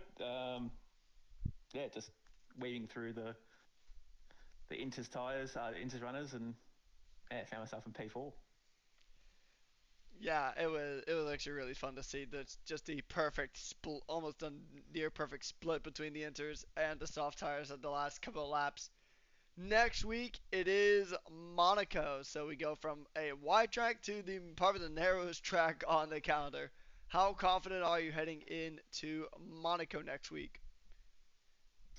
Nah, not very well. I've at the moment got a massive qualifying problem where I can't even get out of the top three, bottom three. I struggle, so yeah, be relying on one really good lap. That probably won't happen. So yeah, we'll see how it go, but yeah, not confident. All right, I know you just got done with a 100% race, so I know you're probably dead tired. I'll pass you to SJ, and congrats on driver of the day. Cheers. Oh, Manny, obviously we were tuning in on you and watching, and you decided to be the only car staying out on hard tyres, but you just seemed to have the straight line speed against everyone. Up for a Radeon and the Rouge, and but then in the corners just couldn't hold the car. Like, was there any reason you just thought, like you said, you were dead in the dark? Did you not think about changing, or did you feel that there was going to be a late safety car due to obviously how Division Three's gone this season? No, I wasn't not planning on it once. I felt like towards the end it might sort of dry out a little bit, and then I might be able to get a few spots by like the other Inters runners pitting, and maybe I could get a few spots. I was always going to stick to the hards, even though it seemed like it was the wrong strategy. I still think I would have got a few more spots. Like I was only a few seconds behind. I don't know, a few cars ahead, so I would still think I would have got top 10 if it did dry up. So I think that was the right strategy. And towards the end, before the safety car, it was on the crossroads, so I was actually catching up a little bit. So anyway, I guess we'll never know, but I would have stuck to it anyway. I think you've been with Rush for a long period of time. I was talking to Rickers about the Vegas race. I don't know if you can remember it either. You may have been in the same division at me at the time. We had a race in Vegas, not Vegas, sorry, Miami. And it was very, very similar to Belgium. It was just a crossover, and no one had any idea what the tyre was to be on, because the Inter seemed to be the right tyre. Then it was mediums. I don't know if you can remember that race at all, but do you think that was a bit like tonight? Because we did hear that there was rain coming, but we didn't think it was going to dry up. Did you know it was going to dry up near the end? Yeah, definitely. Yeah, definitely knew it was going to dry out. I just didn't know when. I think the safety car probably saved us, as I said, with the I suppose with the softs versus the inters. But yeah, no, definitely. I thought for the last maybe like 5 or 6 laps it was going to be pretty much bone dry. But yeah, again, I don't know. Maybe the inters runners would have stayed out and ran it through, or I don't know. But I don't really remember that race. I've had plenty of races. I can't remember yesterday, but yeah, no, I think that was the right strategy for me anyway. I think I was pretty much in P13 regardless. So I thought I'd just run it out. Well, getting driver of the day is still a great result. Obviously, last season, I'm just going to touch a little bit on it. Obviously, the big spotlight behind Aston Martin, you took the overalls. You've been with Aston Martin from the get-go. What do you think has not gone right this season to not be, up there with the likes of Alpine, VCAR, Williams, and Mercedes? I suppose we're not really getting the results. I suppose it's pretty damn obvious. So anyway, just keep chipping away. Even myself, I haven't really had the best season myself. Been really slow, if I'm being honest, a personal gain. But yeah, I think we're all sort of in the same boat, and that's where we are. No, fair enough. And last question before I let you go. 3 races to go. Monaco, Zandvoort and Silverstone. Looking forward to those last 3? Yeah, the last 2. But yeah, as I said to Reckers, I've got a real qualifying problem at the moment where I just can't put it together. And in the race, I seem to make up the spots every race. Like I'd make up like 5, 6, 7 places in the first few laps, and but yeah, at the moment, real big qualifying problem. Really puts me behind. So yeah, I don't know. Hopefully, I can just put it together for 1 lap and hopefully start in the top, 7, 8, 9, 10, somewhere around there. And yeah, decent in the race, but yeah, for some reason, just can't get it up there in the qualifying at the moment. Yeah, Monaco's going to be a real tough one. He's all about quali. But there is that 2-stop, which is mandatory. You've got to do the 2-stop. So that could change things up. And as we've seen in the closing stages of Division 3, it goes a little bit out the... It goes a little bit nuts at the end, so it's going to be very interesting to see what happens in Monaco. And it's really unfortunate with your teammate tonight with the connection issues. Just didn't seem to get it tonight, which is a bit of a shame. So, but all in all, congratulations on the points. Obviously, everyone still scores points tonight, and but yeah, and congratulations on drive of the day. And we'll see you in Monaco next week. Yeah, cheers to boys. Yeah, good race. Cheers, man. Okay, we'll move on. Do you want me to take this one? Yeah, you can go for it. Okay, all good. All right, we'll go to P3. Bread. Oh, bread. You've been under extreme pressure in the last few weeks. Some of the results haven't gone your way. Your teammates let you down. You've had someone else come in. You've had Jazzy Joy in the other team. He scored good points. Tonight he DNF for a different team. The change of weather and the late safety car. There's a lot to deal with, but I reckon you were absolutely had your hands and your feet crossed when you over the moon when you saw the 2 Mercedes out of the race. Yeah, bit stressful. Carnage before we even started with drivers and nonsense, and yeah, just the work in this race. I had a wheel disconnect behind me and the guy ran into the back of me, but no damage from it. So yeah, just lucky to get away from that. So luck's on my side tonight, I think. Yeah, I would say it is. It's been a really interesting night, and like I said, I've referred it to other races as well. You probably knew it was going to rain and knew it was going to dry up, but obviously the softs work. We could see, Slushy really did struggle. Lost 5 positions in the space of 2 corners. A lot of, a little bit of banging wheels and stuff, and people trying to get through, and that just happens on a safety car restart. I think it's this desperation to get moves done. And did you see that from the position you were in? Yeah, it was just very hard to navigate, especially when there's kind of two groups on two different tyres. You know, the Inters did fall away on that restart. Looks like the softs were the cool. But yeah, it was just like a lot of banging wheels, you know, people going side by side on different tyres. It's like, yeah, really got to keep your patience and taking your surroundings and make a choice real quick there. I thought we were going to relive Div 2 again because it's getting that way. It was like 4 wide, and I was like, oh no, here we go. But yeah, you managed to get out of it and get onto the podium, which you probably thought maybe tonight that you probably didn't think you were probably going to get there. You were around about that P7 spot for quite some time, and you lost a little bit of time to Jazzy. I think you lost about 5.5 seconds, and it was just playing catch up. And then obviously the safety car came out, that changed things. You then got back into it. But going into the next 3 races, Monaco is a big one. A lot of people are scared, a lot of people are cautious. 100% going to be cautious. It's like the walls do bite. You know, you hit the wall, it's game over. What's the big focus for you next week? Because you got 3 races, you got a hand on this championship, but I reckon you're going to have 2 Mercedes that are going to be coming for revenge and redemption going into those last 3. So how do you feel going into the last 3, including Monaco? Hopefully I can get good points at Monaco. Like the track, I think I got my first rush win there back in the day last season. So I reckon, you know, just get points. I've got a nice lead now, so it's just staying in that top 5 and yeah, keep the gap to the rest of them. They'll obviously be fired up and trying to hunt me down across all teams. You know, overalls, all this nonsense as well. So yeah, it's important to keep getting the results and to stay composed with the pressure. Yeah, it seems like you have. You're obviously leading. You've been leading the overalls for nearly 8 weeks. You know, it's been an absolutely phenomenal season that you've had. And I think that was the race that we saw Gangster Wall Ride Monaco, which I've never seen in my whole entire life. I think that might have been the one that, unfortunately, the 2 Alpines that the team that you're obviously taking charge of now decided to bottle the strategy because it started to rain, if I remember. If that was the race, if I'm remembering, or maybe not.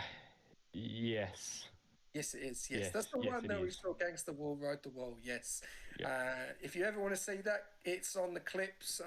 You don't normally see a car with 2 wheels against Monaco walls. So, yeah, an interesting one. No, once again, congratulations on the podium. I think you're going to be under a little bit of pressure still, even though you can't take your foot off the gas, and you know that. Obviously, points are points, but tonight was definitely a chance to capitalise because you knew that this was the maximum points that you could score here of the last 100% race of the season. Yep, good points. Definitely. All right, Regas, I'll pass you over to you. All right, Brad. How are you feeling about Monaco? You think that's a track that you'll be able to go ahead and get some more positive results from? Yeah, hoping, as I mentioned to SJ, got my first win there in Rush. So, you know, the Prince, 100% rate there at the moment. So, you know, hopefully I can keep that. I think I've had a lot of P3s this season. Normally first one interviewed, first one out of here. So hopefully I can get a win and stay a bit longer. Hopefully we won't have to start calling you the P3 merchant as a Sir Williams driver that I will not put on blast here. But once again, Brad, congratulations on the podium and best of luck to you next week in Monaco. Thank you, Wreckers and SJ. Cheers, mate. I'll let you take away P2. It is on Vu, but Vu's not here, so Symphonic's on his behalf. So Symphonic, it was a really good race there from Hugh. He was just over a tenth and a half shy of racking up another win here. What's the energy like in the V Carb Garage? Because you guys have had some really solid results over the last about 3 weeks or so. Yeah, hey man. Yeah, no, we've been doing pretty well the last few weeks. Big week this week. I just, you know, what a final lap. Between Vu and Bronco, man. Like Vu was flying, but Bronco just, yeah, he was flying as well, obviously, and really deserves the win to, you know, win it by over a tenth. So yeah, no, pretty happy with the P2 and the night tonight. So all that happened was pretty all over the show. I think had a probably everything you can have in a race tonight. So yeah, pretty good result. Pretty happy. Yeah, I mean, you guys, I mean, it's been a really good week. You guys have been getting some really good points in the overalls, really just putting in some really good performances. What's the team's energy looking like coming into the final 3 weeks of the season? Yeah, our energy's been pretty good last few rounds. I know the overalls are between um, Merc and Alpine, but we're just in our own little fight. You know, massive points this week. I never thought that would get team of the week at all this season, but I'm pretty sure we're on track for the third one this week. So I'm stoked with the boys. Team's pretty happy. Everything's running smoothly, and yeah, we just, like I've said, finish off the season strong as we can. Building on some good momentum for next season as well. So, once again, congratulations on behalf of HughView for the podium, and I'll pass you over to SJ if he's got any other questions or comments. Go man. Oh, symphonic. I think I said the same thing to Brett just a minute ago. I thought we were going to relive Div 2 once again with that late safety car, and obviously we saw a late one in Division 4. Vu, what can I say? Last week in, I think, Austria was absolutely phenomenal. He managed to stay with Nishka on those old tyres tonight. He had the chance to get it in the bag. It was so close near the end, and unfortunately just misses out. But all in all, you know, P7 and P2, you've got to be very, very happy with that result. Oh man, that was that last safety is just it was hectic because we weren't actually sure what we were going to do. If we did what most of the guys did on the softs, like on the first lap, we probably would have been more up there. But I think we started on the restart like like between 5 and 10 somewhere. Uh, Vu just he was just a menace in the last couple of laps. Just made his way back up P1 and almost got the kick, which is pretty crazy. Yeah, it was intense. Yeah, definitely, I mean, and yeah, a lot of drama, lot of drama there tonight. And that was one thing I'm going to talk to you about real quickly. The tyre situation. How quick was it to make that decision? Because we did see the top, the guys deciding to stay on those inters, and then all of a sudden the safety car finished up. It was coming in, and the track was dry. So did you then think to yourself, "Oh bugger, what are we going to yeah. do?" Well, initially I said stay out, like whole Yeah. position because we're at the front. Um, I knew there was only a few laps of racing left, but it was drying up super quick. Once we seen these guys go into sauce, we're just kind of, I was kind of choking up, and the boys are, giving me all these different, messages of what to do, and I was kind of like, gosh, I don't know what to do. We came around, Vu ended up going onto the softs, and I think it was a bit too late for Calco to jump on the softs as well, so we just risked it and stayed on the inters. Um, and yeah, obviously the softs were the right call. Yeah, definitely. We could see the Vo, how he was going through the pack on them softs was just phenomenal when he made that decision very, very late as well. And that was one of the best decisions to make. But Yeah. going into 3 races left, I've said to many people, maybe even said to yourself, you've been a bit of a dark horse. I think you've got 2 team of the weeks this season. Possibly a third. We'll have to wait and see how it's going to end up because things have changed. You've got very, very good points tonight, and also in 2. How are you feeling with the last 3 races with your team, and how are you feeling for Monaco next week? Yeah, very, very good. It's just been an upward trend of just the energy. yeah, that's what we're just gonna do is finish off these last 3 races as best we can. Oh man, these guys drove the 100%, but I'm feeling just as buggered, eh? Oh, I've got to I could say. just hear it in your voice that you just don't know what to say because you probably just can't believe what's just happened, and that's why. Bit of a mental game, man. Like, Oh, I'm just right rigged. it's training. It is training, and this is the reasons why I love 100% races because it can change the click of a button. You know, like we had 4 different leaders tonight, you know, and it just changed. The grid changed. Vu was leading it for a long period of time. Then it was Jazzy Draw, and then I think it then changed to Quicksilver, and it just kept changing. And then we have those late safety cars. It is good to sometimes have those late safety cars because if people have got penalties, it changes the whole dynamics.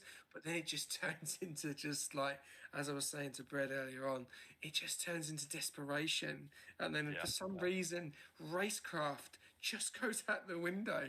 And it's just it's just like all for themselves, you know.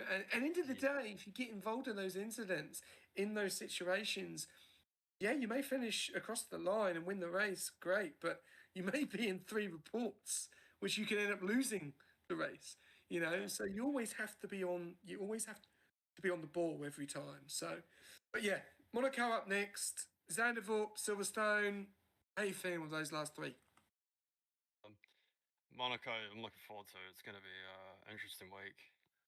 I'm actually looking pretty forward to it. It's going to be a tough one, but we'll see how everyone goes. It's definitely one of those tracks that gets the excitement up. Well, and then some other tracks after that. So looking forward to it. Yeah, well, I'll drop a little bomb on you. Full qualifying at Monaco for Division 2 next week. Yeah, it's good. Good, man. All right.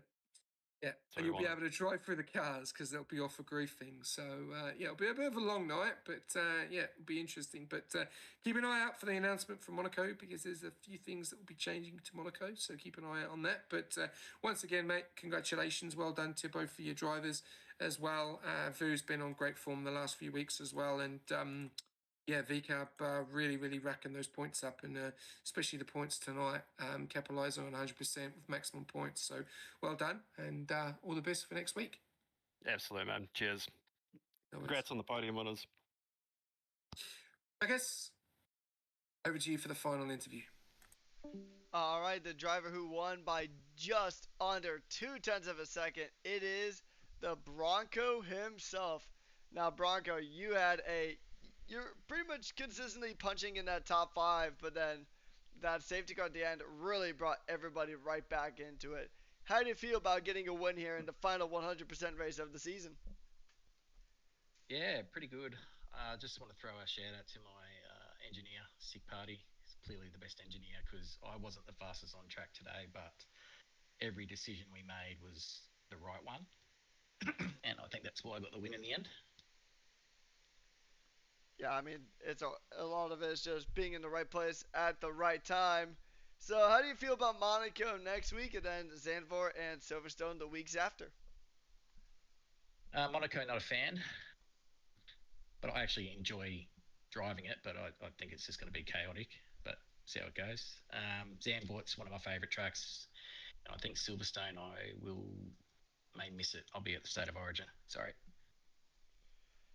Well, at least you got at least 2 more rounds to go ahead and try to get some really good results.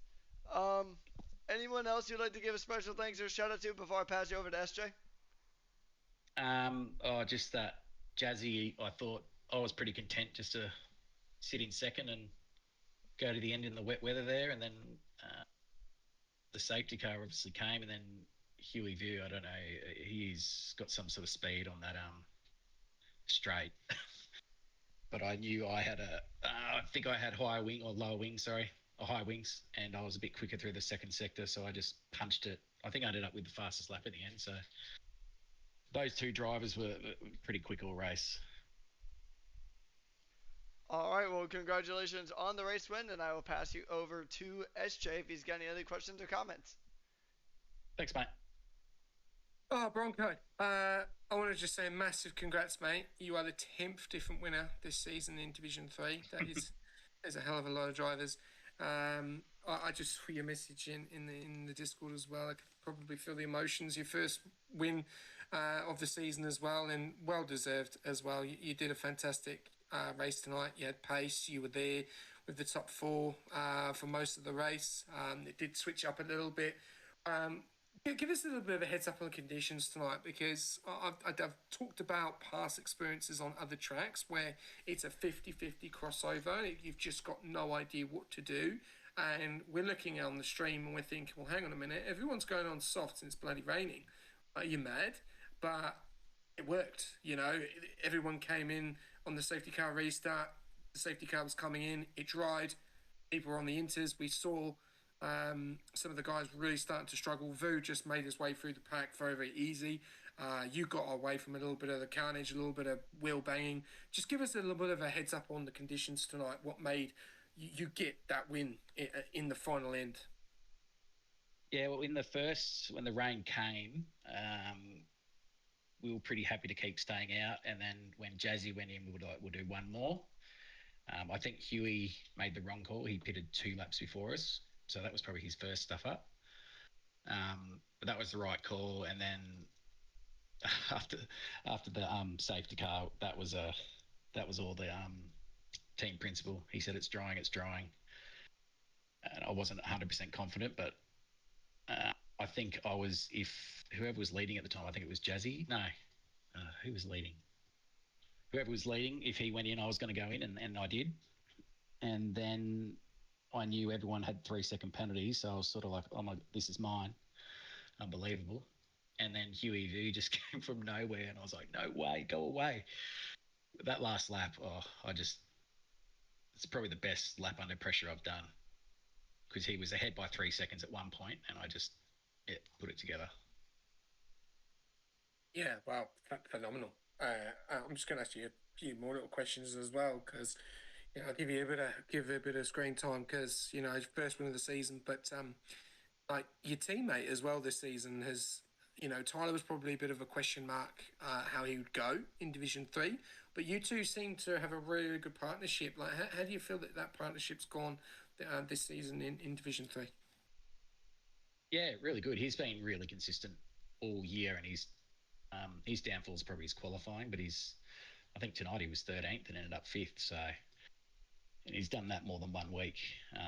If he can get his qualifying together, he'll probably be in the top 3 a lot more.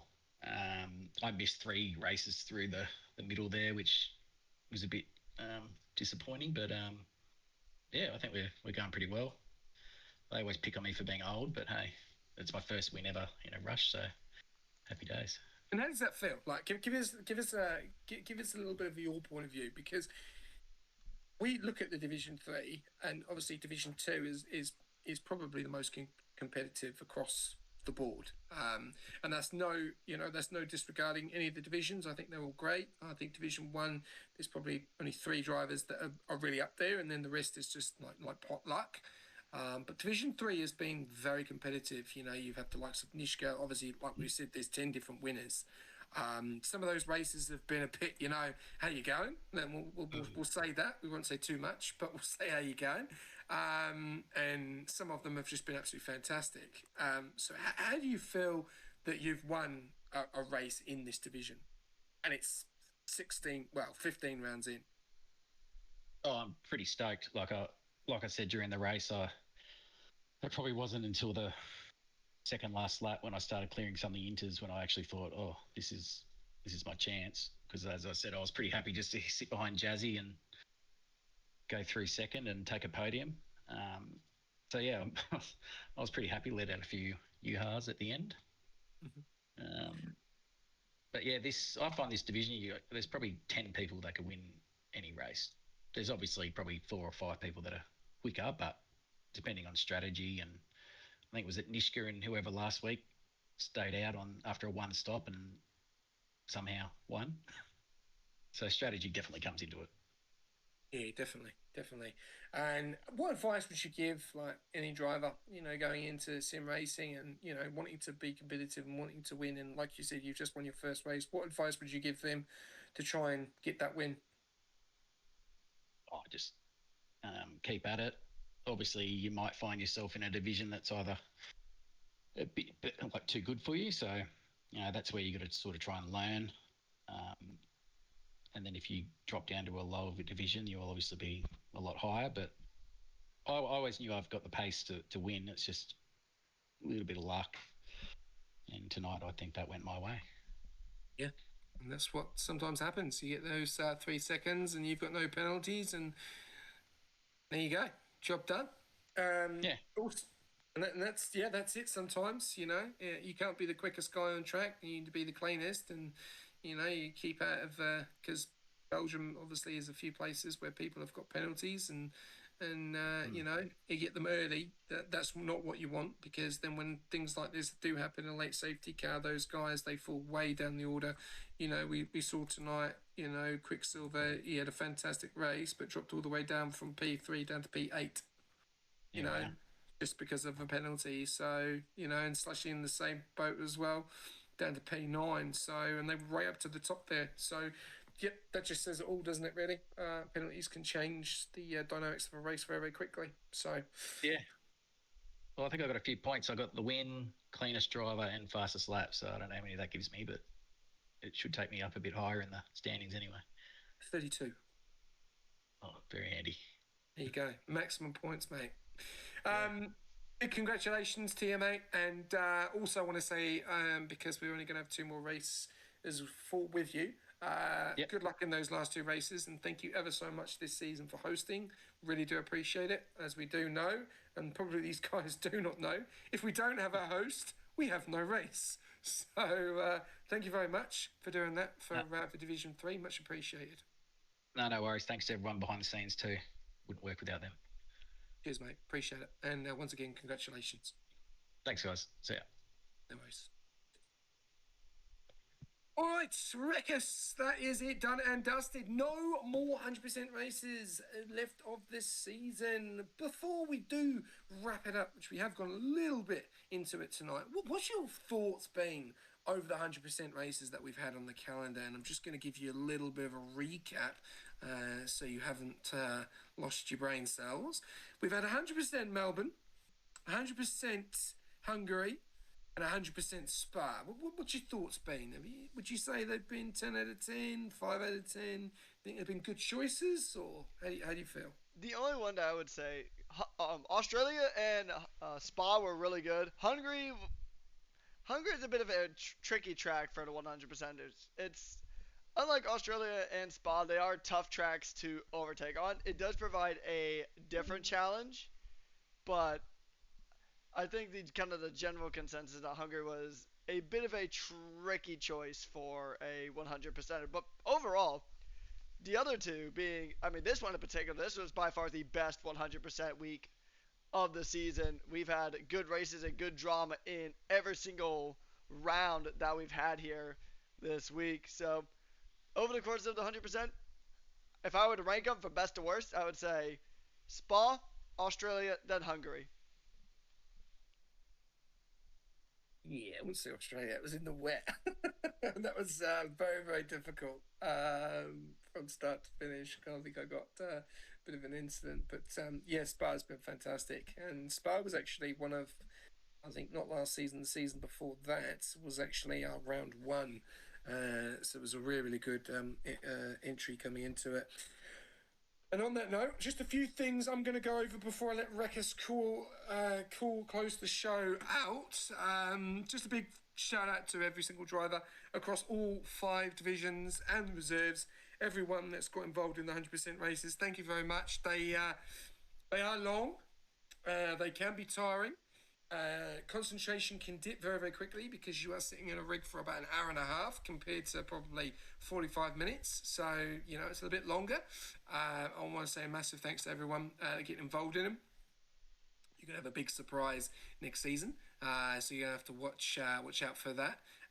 And also to every single commentator that did jump in and get involved in them. It is a long time to commentate and talk gibberish or keep you guys engaged all the way through. So thank you very much for that. Also, keep an eye out for the announcements in the Discord. There's going to be a few. There's just one that dropped about 2 days ago with the TPs. TP announcements is out. So if you are wanting to be a team principal in Season 11, please react to the a message in the announcements. There's 17 reactions so far. Durr has put the announcement and he's tagged everyone. If you need a refresher, I'm more than welcome to just put the message in the general chat just to let you know.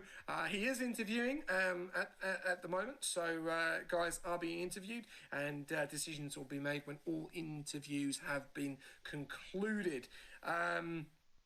And there is a big meeting next week for the rules meeting, so all stewards and head steward and assistant steward will be attending. We will be going over the Season 11 rulebook.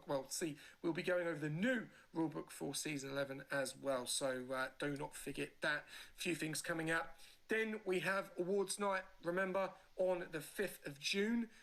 So we're going to need all team principals to put their awards in for their awards, whatever they're going to be. They cannot be from your team. They can only be from different teams. So that's best driver, best overtake, best commentator, best steward, worst crash, best moment, worst race, whatever you want to choose from TPs. Dare will obviously announce that into the TP meeting, which is tomorrow night as well. But a big thanks to all the commentators, a big thanks to all the drivers, and a few big shout outs to Young Peru for the follow, and AK Mars for 15 stream streak, Starbro yesterday, Aaron Montana, Sergio Biden, and all the comms Q&A.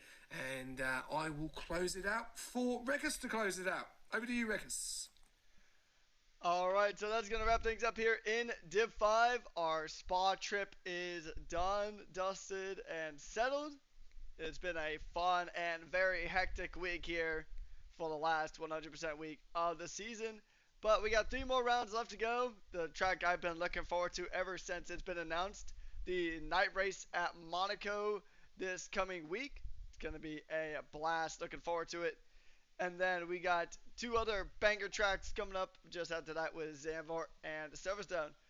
But before we get there, we're going to wrap things up here. So a massive thank you to Sim Racing Center, SimLab, and Pagnian Advanced Simulation. And of course, all of you guys in the YouTube chat for being as awesome as always. On behalf of SJ, my name has been Patrick Coleman, aka Rekus, and we have been your hosts and commentators for tonight's action. And we'll see you guys next week in Monaco. Stay hydrated and have a good night. Goodbye.